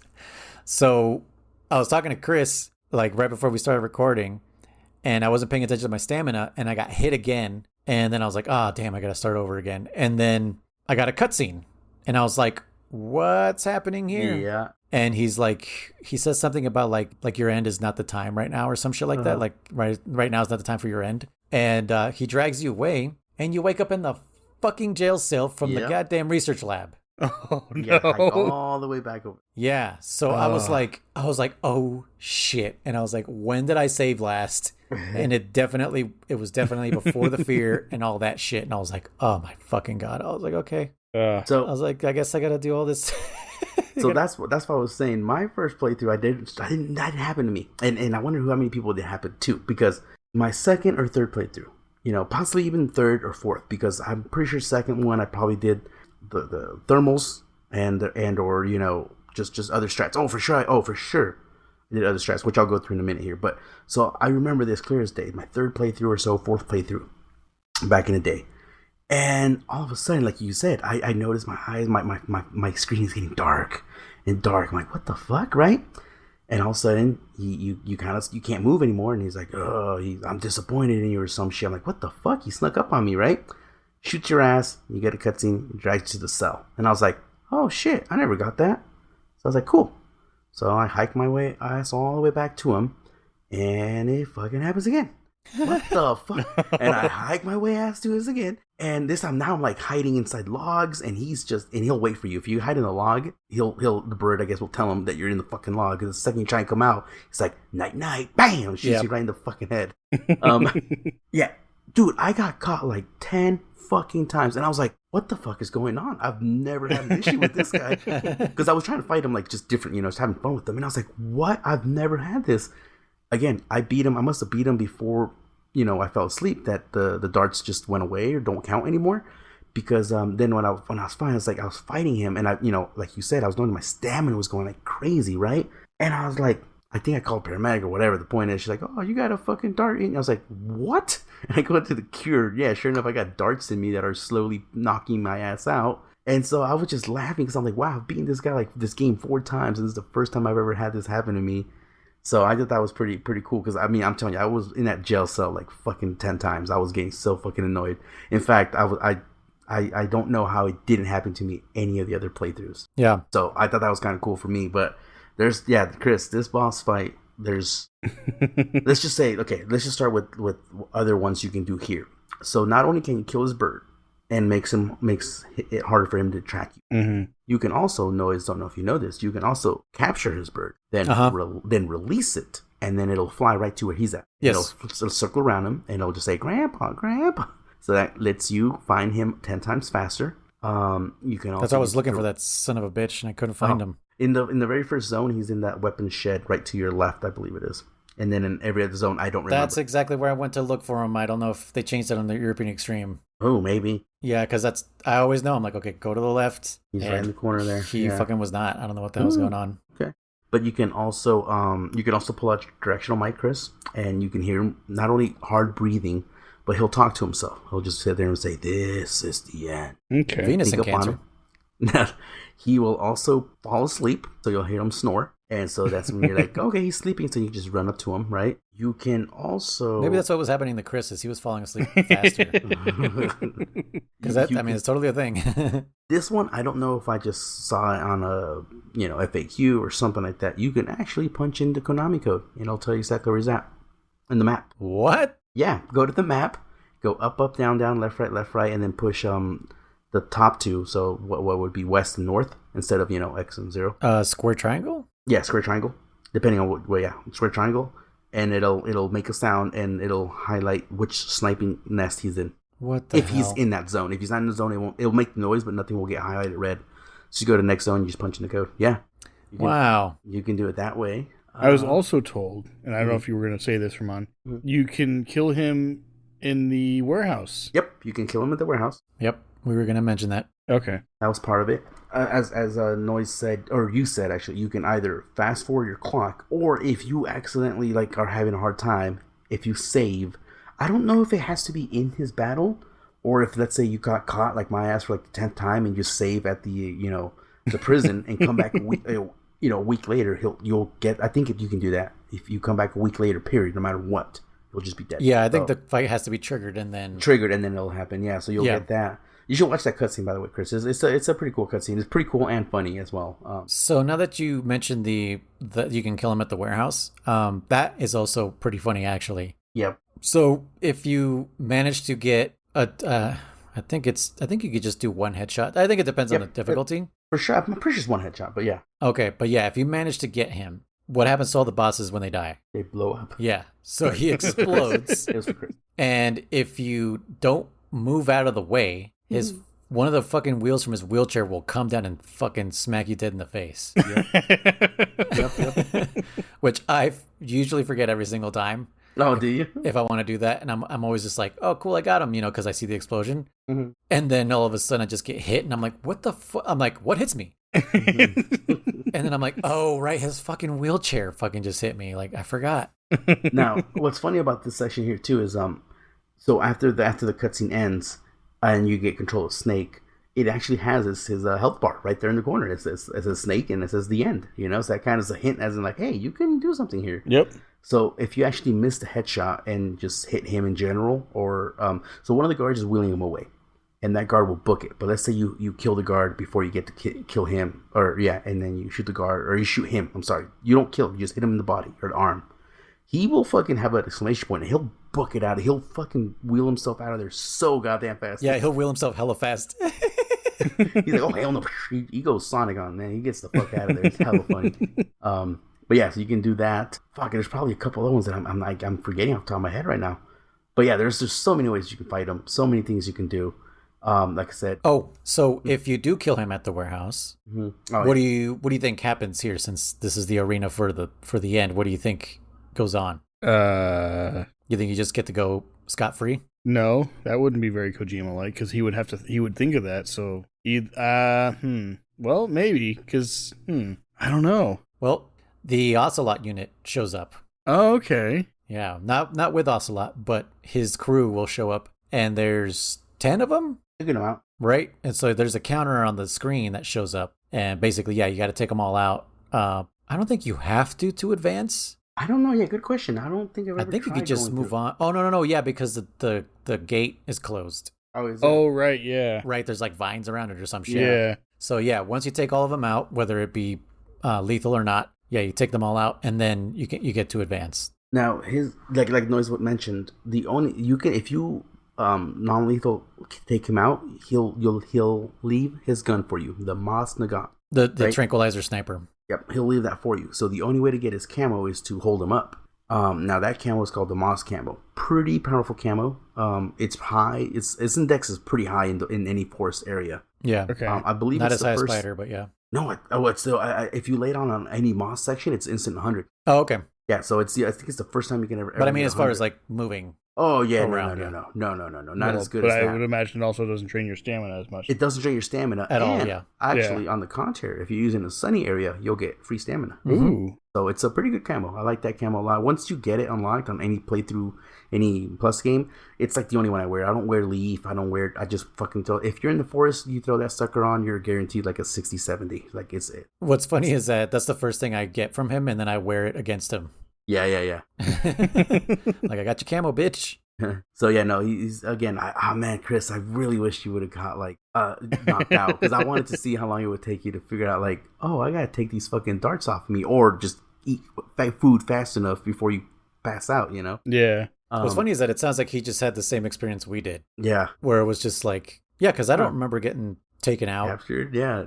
My first playthrough, I'm pretty sure it was just first try, but I mean, it took a long time.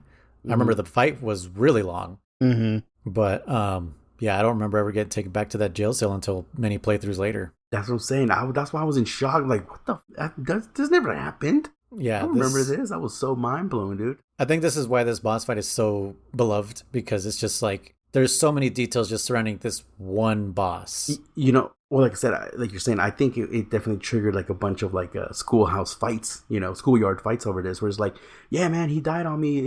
What? No, I had to take him. I killed him in the warehouse. No, you didn't. You know, you can't kill him in the warehouse, bro. Yeah, like, yeah, I did. Like, no, dude, for me, he caught me. What the fuck are you talking about? You know, Yep. I guarantee it probably sparked that, and then the people, you know, started playing like, oh shit, that is true. Yeah, this is definitely one of those games where like it rewards like rumor type of talk, like you said, like schoolyard talk, like the same way, like the Mortal Kombat series was very much like that too. Oh yeah, you know, there was like, oh, there's a secret gray ninja in the background. It's just like, what? Like, you could totally play as him. It's like, no, you can't. And you know, but the next Mortal Kombat, they'd make that character a secret somehow. You know, like the developers like embraced all that. Like a bunch of characters were invented straight out of rumors. Yeah. Like the Red Ninja Ermac. It was some kind of like glitch in the game that would say Ermac as the character's name, and he was red, but it had nothing to, like, he wasn't made. It was just like some kind of text glitch. Mm-hmm.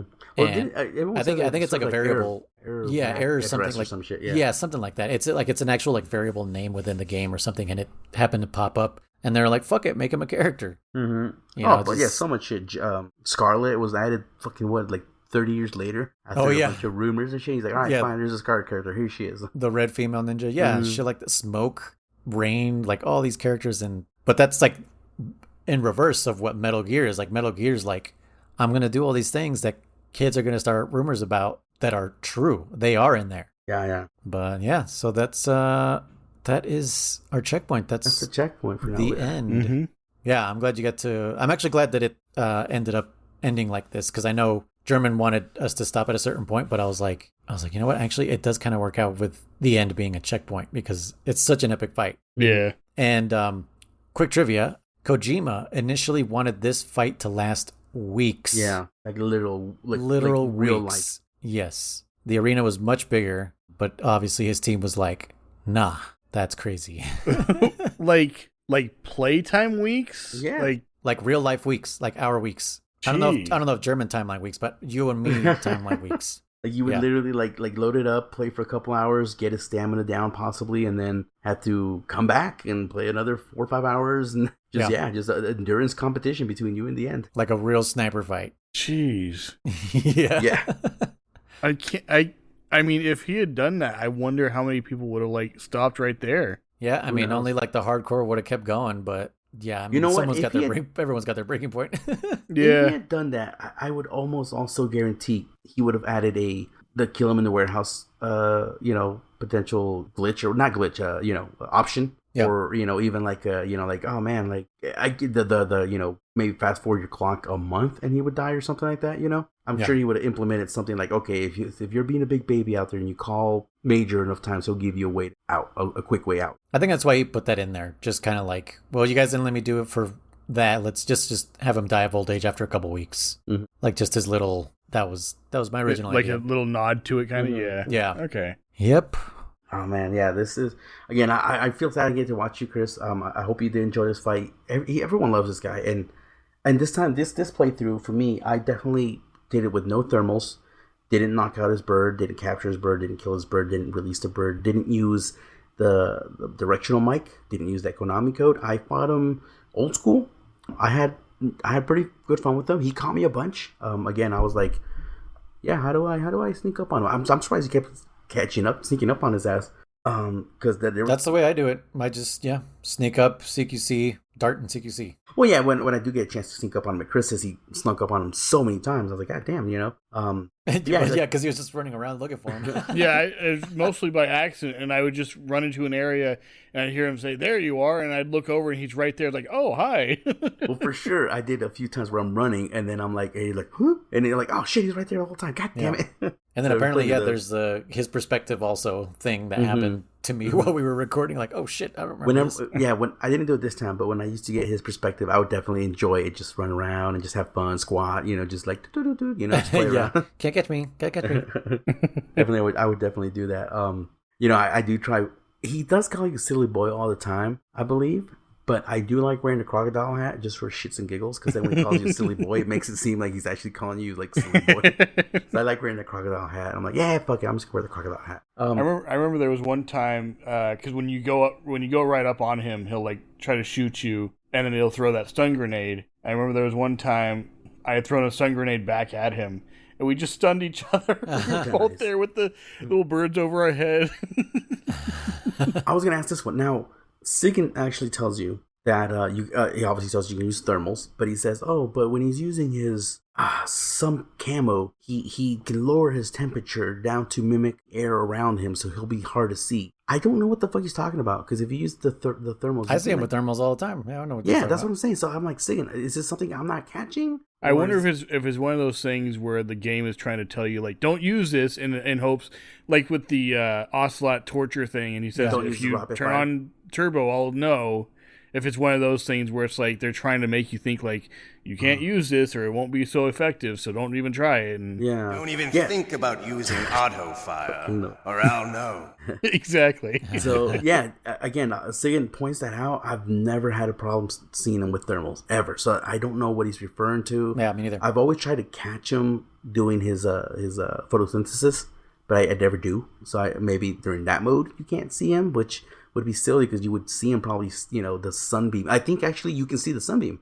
Yeah, he's warmer then. Yeah, you can see the sunbeam actually in general. That I've used before. The sunbeam. Yeah, will show me where he's at. Yeah. Which I don't know. This was. I haven't had a hard fight with him in a while. So doing it on European Extreme, I was like, Jesus Christ, this guy's giving me a fucking hard time. That's what I'm saying. That's what's funny is like my first 2-3 were fucking easy as pie, and then all of a sudden the fourth or whatever one he was. Well, I'm sure if I did on normal right now, capturing my ass. Sure, no problem. But on European Extreme, I don't know why he's like. No. But I meant like you said, I haven't had a hard one with him for a while. Again, refreshing the point that like back in the day, I beat him at least 3 times without a fucking problem, without ever getting caught and sent back to the prison. And all of a sudden, on my 4th playthrough, I was like, "What the fuck am I doing wrong? Like, what's going on? This guy was never this hard. What the fuck?" Thankfully, he only did it to me that one time. Oh no, he did. He only sent me back just before we started recording. That's when I was like, "Fuck." Like I fucked up. Yeah, so that entire first 30 minutes of us recording was me fighting the end. So cause I thought you had saved like right before it or right during the fight. No, or something, I didn't. And then you came back a week later and like, oh shit, he's dead. No. I just I fucking. So what you're saying is the end was at the beginning? Yes, at the beginning of this episode. Yeah, the beginning of the end. Yeah. So we pretty much covered all the little testing I was doing, as far as I can tell. Yeah. Right now. Yeah, we confirmed a bunch of things. We'll find out what happens to that hind that I blew up. Did you blow it up on yours? I did. Yeah. Okay. So you and I will see what happens. You obviously know, but I do not remember if I knew or not. I have a little surprise for you guys. Oh? Did we finally get one? Yes, we did. Oh. Somebody called in, and I'm going to call this a burst transmission. Okay. So someone left us a Codec Call burst transmission message. I did ask... I'm like really excited right now. I don't know why. Are you sweating? Are your palms sweating right now? I am. Goosebumps, sweating, everything, yeah. Good, because they're just mad talking shit about you this whole thing. Nice.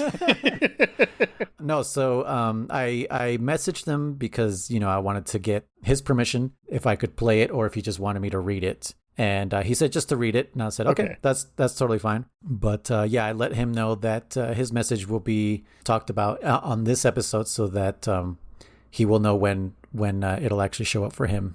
Okay. So let me read this to you guys. It is a fan that goes by the name of Vault. He number says, one fan? Yeah, our number one fan. He says, "Hey guys, big fan of the podcast." Also, by the way, I'm reading the transcript, so it didn't read everything correctly, so I'm going to correct myself as I read it. Okay. I did listen to it, but I didn't write it down beforehand because I was trying to catch up to the checkpoint. Anyway, I'm just finishing up your MGS2 episodes, and I'm really enjoying them. I just wanted to bring to your attention, if you don't already know about it, a podcast called Books in Games, and this is by someone who calls himself the Voice of Nick.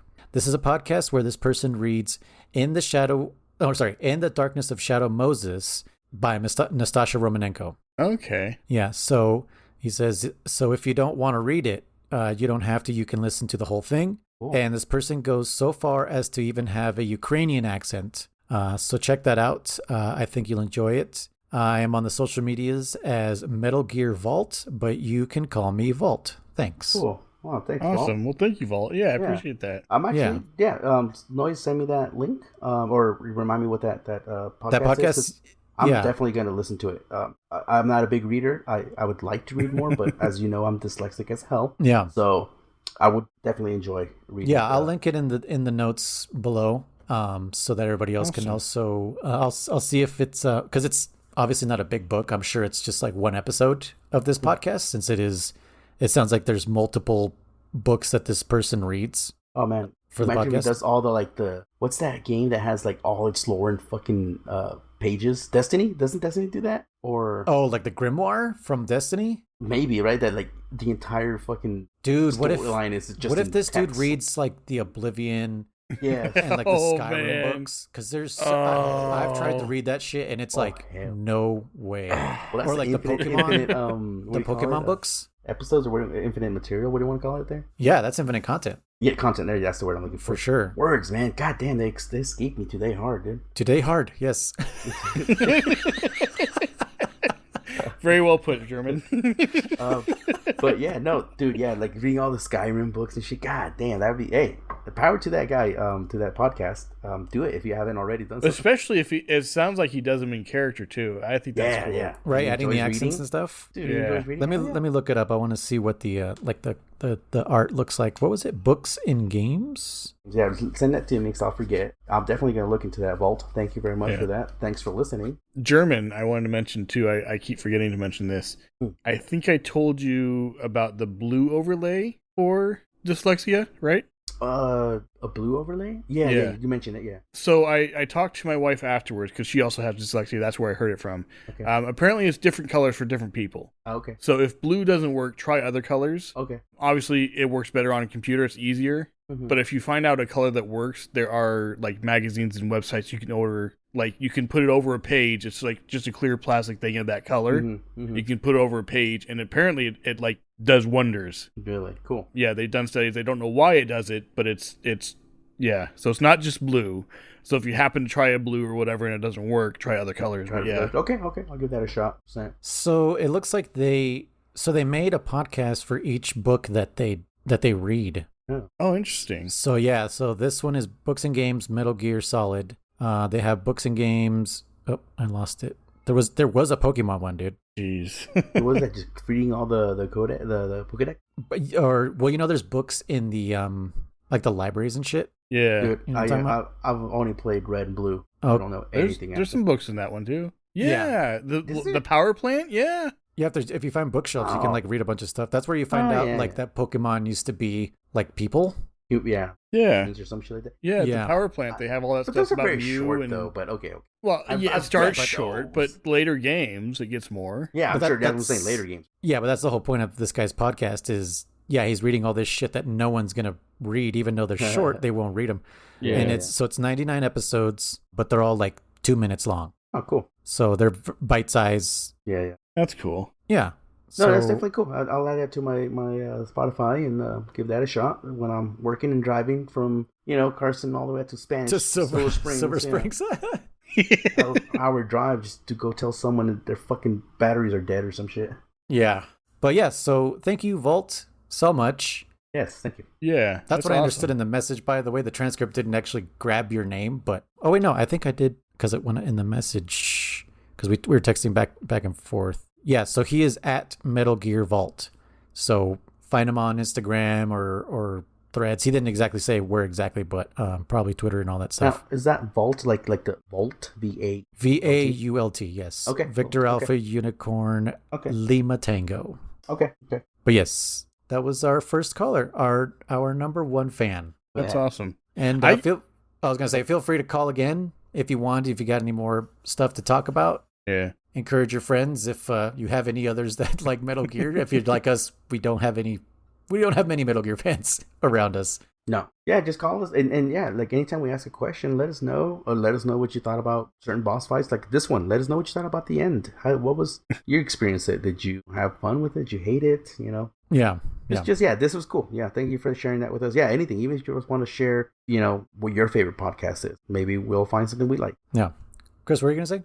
I was going to say, it's weird to me getting, I know it's not exactly fan mail, but I kind of equate it to that because, like, I've never viewed myself as, like, a content creator, and especially a big one. So, like, to have fans like that, like, I think it's pretty cool. I think it's special. Yeah. It's like confirmation that we haven't been just speaking into the void. Yeah. For 6 months. Yeah. Yeah.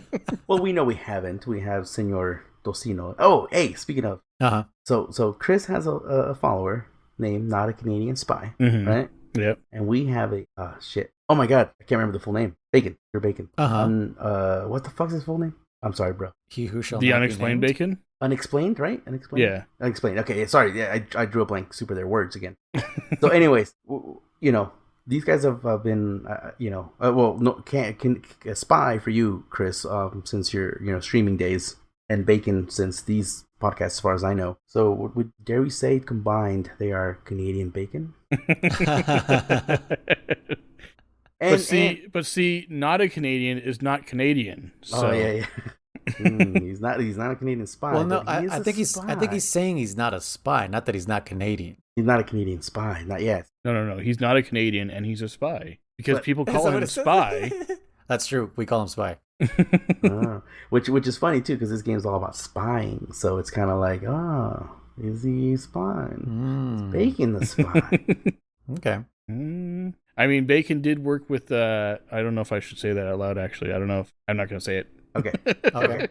I don't remember if he talked about it in our podcast with us or what, but he worked in a job where it's not far from that, I guess. With a stretch. I don't know. Okay. We'll leave it at that. Yeah, when you were trying to talk shit about doxing him, and then we found out that he could probably dox circles around your ass. Exactly. He told us he worked for cybersecurity. Okay, so he did mention that. Okay, I couldn't remember if he had mentioned that in the podcast, so I didn't want to just put that up as public information if he didn't mention that himself. Okay. No, I do remember him saying that because I remember at the end I was like, I don't know, something about my programming degree and maybe I should do something like that. Okay. Yeah. I didn't want to. Yeah. Oh, he does this for a living, and then No. I didn't want that to know. Okay. Exactly. Yeah. No. I was trying to remember what you were talking about. I was like, huh? That's what I kind of thought it was, but did then he say I was also like, maybe it's something I don't know. Yeah. Did he kill somebody? But yeah, no, that's cool. Yeah, thanks a lot, everybody out there that listens to us. Yeah. Yeah, and I don't know why I haven't been doing this before, but I'm also going to link in the Pixel Benders Facebook page. That's where I've been, when I remember, that's where I've been posting when the episodes go live. So if you guys want to join that Facebook group and, talk to other Metal Gear fans there, that's the place to do it. If you don't want to call the number or go to the website, which, the website's kind of just there to link other things. Yeah. But if you want to place... mention that website in a minute. Oh, well, it's in the intro and the outro. Oh, okay. Is it? When are we going to get a subreddit? If you guys want a subreddit, we could do a subreddit. I have been posting the episodes here and there on Reddit, but you know how Reddit is. They'll be like, what? You want to share something that you like? Downvote, so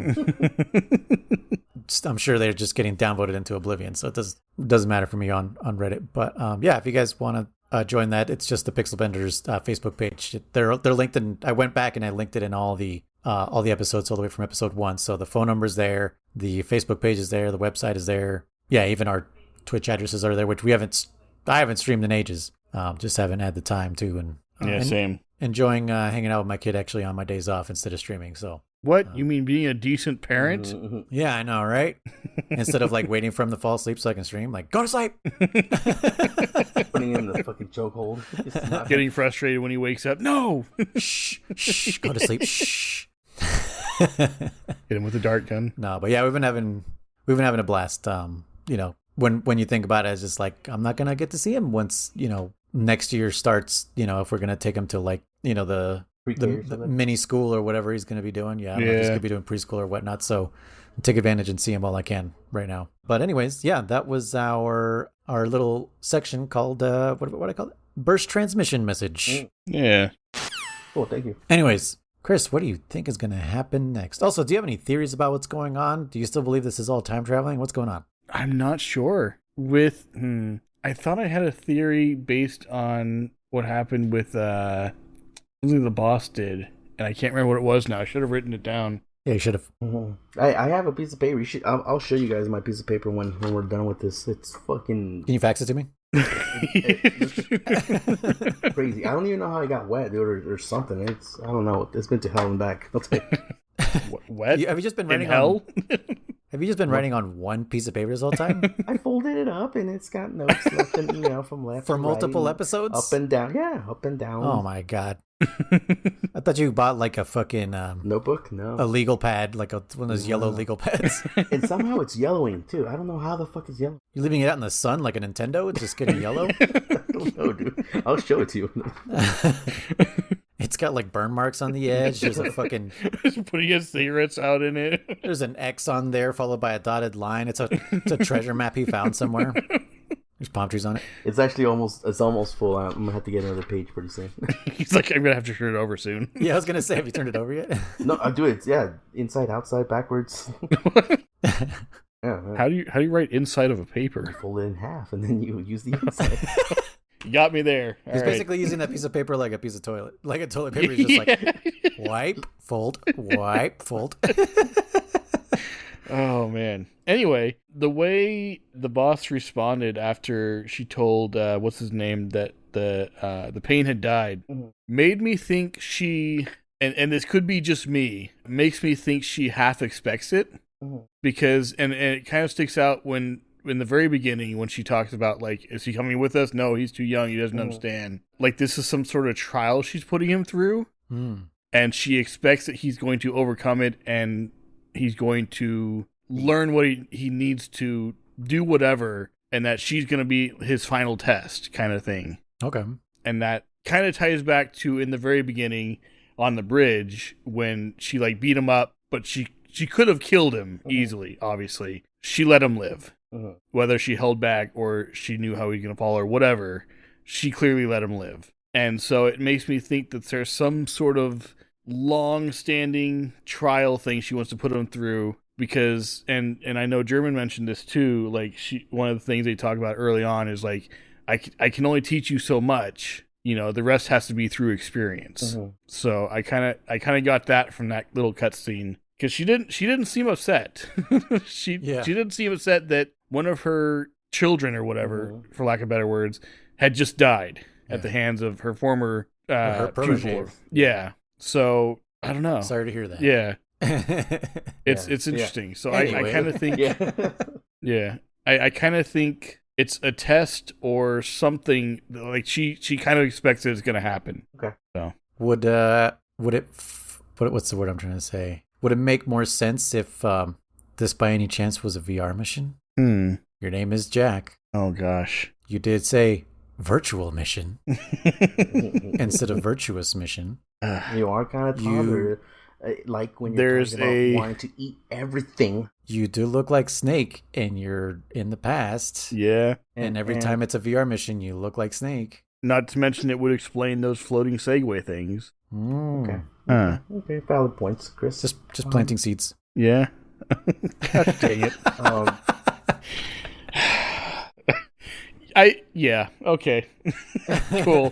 Thanks. Right, we'll leave it there. Okay. So what's the next checkpoint? I didn't want Kriss to become too confident about his own case. I'm gonna throw a monkey wrench in there. All right, so our marching orders. I gotta look at this image again that German sent me. I keep forgetting. All right, so we were at the end. Mm-hmm. I'm thinking 8. What is that number? What's that number 6 there? Oh, that's if you killed him. Oh, I didn't think about that. Okay. Oh, then it still works out, dude. Yeah. So 8. Right? 8? Yeah. Okay, so how do you want to describe this? Kriss, your next checkpoint. Oh my God. I almost just said something that would have spoiled it. Let's see. Stop when you reach the end of a river. Yeah. Okay. Yeah. So this river That's resembles the river that Styx? The river Styx? Yes, the river Styx. Got it. I don't know what that's a reference to. In Greek mythology, it's the river that goes to Hades, full of dead souls. Yeah. Okay. That Okay. works. Yeah. Think of it that way. But I was thinking of the river where the flying segways. Oh, yeah. Oh, okay. Yeah, It kind of looks like that, yeah, it Okay. really does. to be honest. So yeah. You know what I was going to say? Noise. Fugitive, after the fugitive scene, more or less. Yes. Yeah. Like, not Yeah. immediately after it, but further after it. Yes. Yeah. Well- Man, that's such an epic. Yeah. I gotta rewatch that movie again. I remember watching it as a kid over and over and over again, and I remember nothing about it except for that scene now. So It wasn't me. It was the one-armed man. I didn't kill my wife. I'm telling you, I don't care. So such an epic movie. But yes, once you reach the end of a very long river. Okay. Yeah. That's good. Will Like- it, I assume it'll be a boss fight? Yeah. Okay. Yeah. And then so just save after that and put the DVD back together because I'm sure you broke it into pieces after the pain, I think, or whenever it was. When did I say it? Smash your game. No, it was after the virtuous mission. Oh, okay. Yeah, Smash it. Yeah, I was like, when did I say that? I just You're like, save immediately and eject the game, break it. We Yeah, just snap your disc in half. Yeah, so now that you've taped your PlayStation out the window. Yeah. Now that you've taped your disc back together. Yeah, if you get a chance to play through it again, go for it and try killing the end different ways. Not just watch some cutscenes about the natural death, if you will. Mm-hmm. Go back and watch the cutscene with the damn beehive. Yeah. I was going to wait until we finished playing this game to mention this, but it does look like Delta is releasing sometime this year. Oh, speaking of, they just did a part 2 with David Hayter, and he said 2025. Oh, okay. Well, But he says on there, he's like, we expect it in 2025, or maybe not. I don't know. It's not like they keep me in the loop on this shit. yeah, he did say it like that. He's like, I just play Snake. It's not like I fucking know anything. Yeah, He's like, I don't know. I might be gay. I don't know. I'm just the voice actor of the main character. They don't tell me anything. yeah, literally is what he says. Yeah. Which literally is what happens. They never tell him anything. But yeah, Xbox had their presentation or whatever. Uh-huh. They made no mention of the fucking companies they closed. So big middle finger to you, Xbox, for that bullshit. Yeah. Even though the world is like, Xbox won this games, what is it called? Summer Games Fest. Yeah. And it's like, dude, are people still talking about the fucking console war? Like, Yeah. I always think of that meme where it's like these two dudes fighting and there's one guy in the background smoking out of his pipe.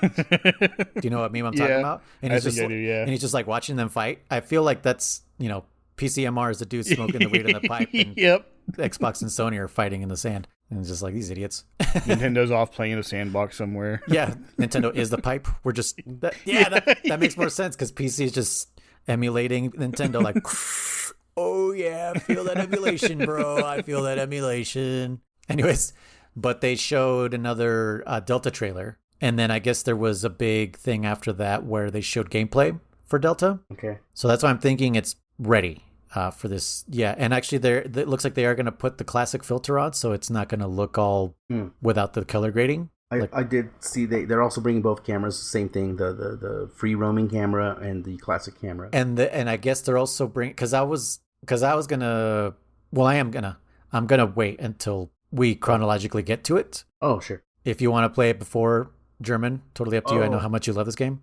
Oh yeah, no, you're right. It might be this year because they even said special editions and pre-orders and all that shit. Yeah, and I guess they also talked about that they will have the classic gameplay and the newer gameplay. So like classic movements and button configurations, like the way we're playing now. Oh, okay. Versus the new. Okay. Have you seen what the new game, like they kind of alluded to it in the new teaser, the way he moves and the animations that he has. Oh, like V? Yes. Okay. Yeah. So you're going to be able to use the V ones or the classic ones. Okay. Which I think is cool because yeah, what if you want to play it classic Or new style, yeah. or new style. Exactly. Now, you know what? Okay, so we did. You're right. We did see the same trailer or whatever you want to call it there. But so one of the current director right now, whatever, I don't remember his name. Sorry, but he said something, and to me it spoke to me because he says like, hey man, it's like judge this game for what it is or whatever. He's like, we're working hard on it. Like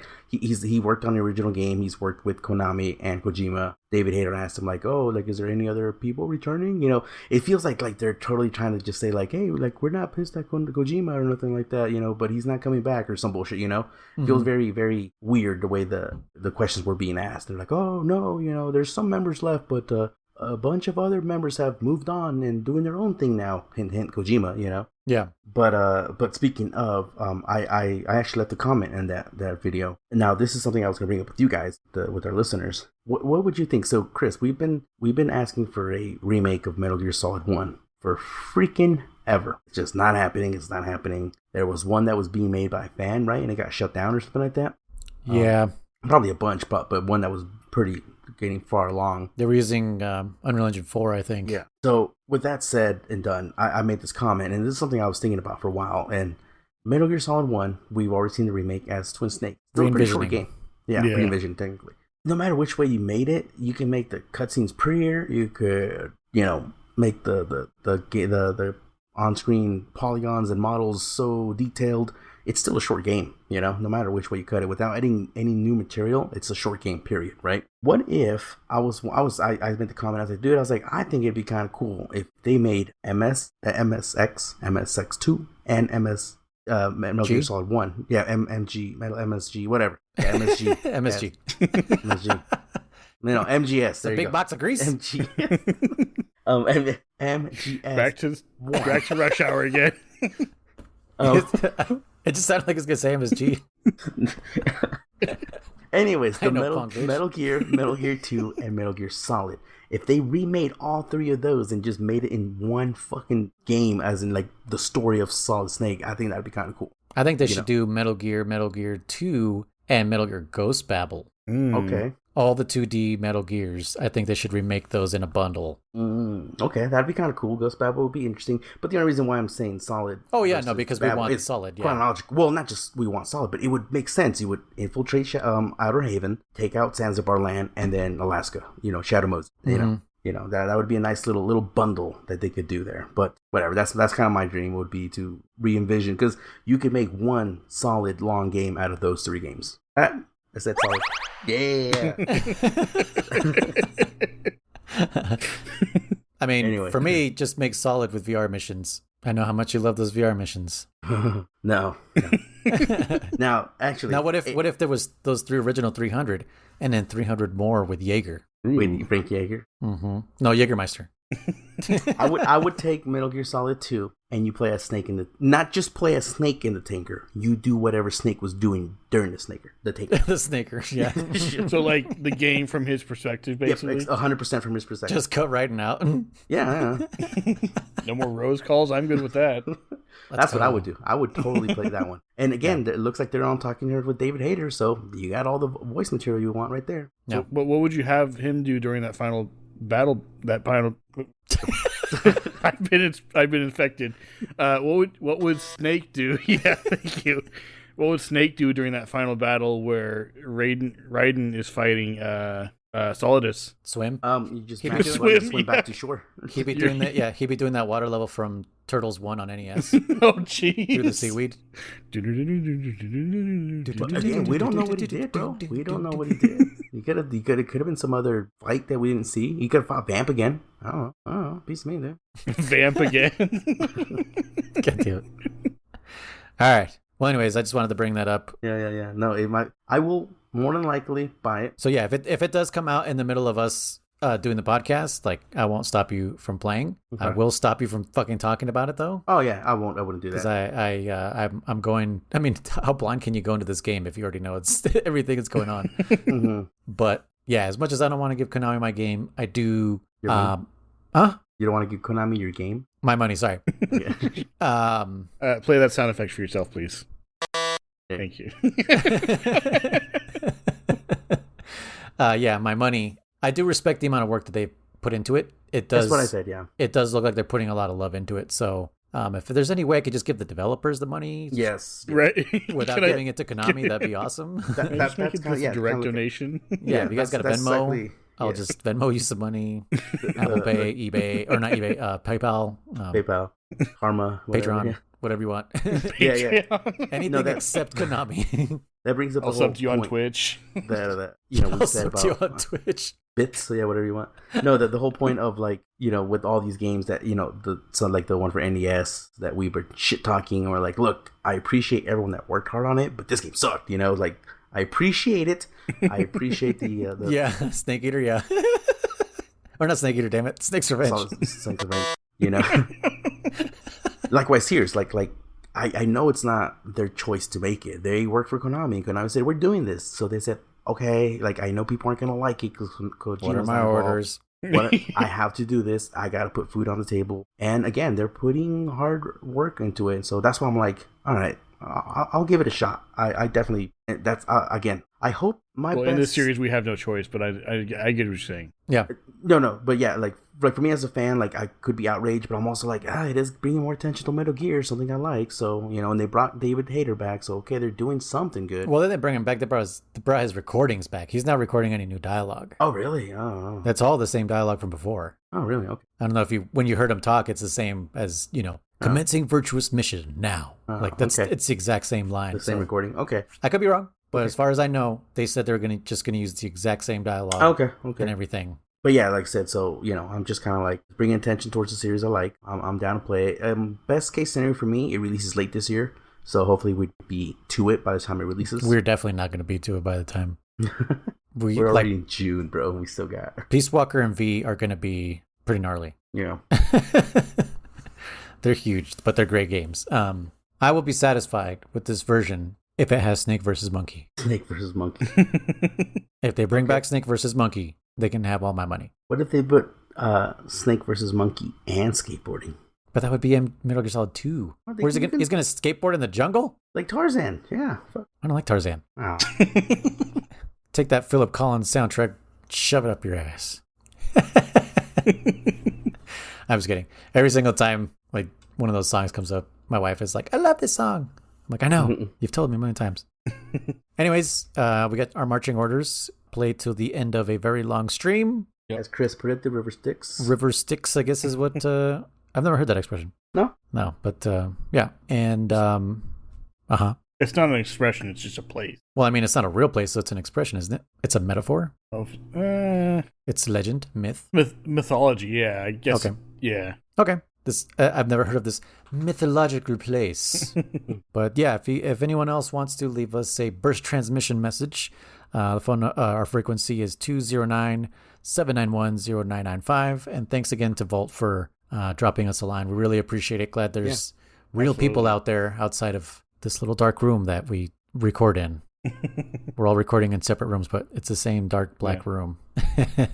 Anyways, we'll see you guys next time. As always, this is Codec Calls, a Metal Gear Saga podcast. I've been your host, Luis, codename Noise. You guys, I've been Contra, Riser. And I am Kriss, no code name. How about Weak Ass Snake? Okay. Weak ass snake. A non-venomous snake. Yeah. There you go. Let's clarify. Yeah, but non-constrictor either. Yes. Right. Not a boa, not an anaconda, not a python. All right. See you guys next time. Bye. Bye. Bye. What a thrill, with darkness and silence through the night. What a thrill. Yes, sir. The entire episode is out now. Those three are still playing. More content? Yes, sir. Pixel-benders.com is the best place to find it. Yes, you can click the link in the description below. Yes, you can send your questions to info@pixel-benders.com. No, sir. It doesn't cost a thing to give the show a 5-star rating. That's right. Nobody knows you are the one that will keep this podcast alive.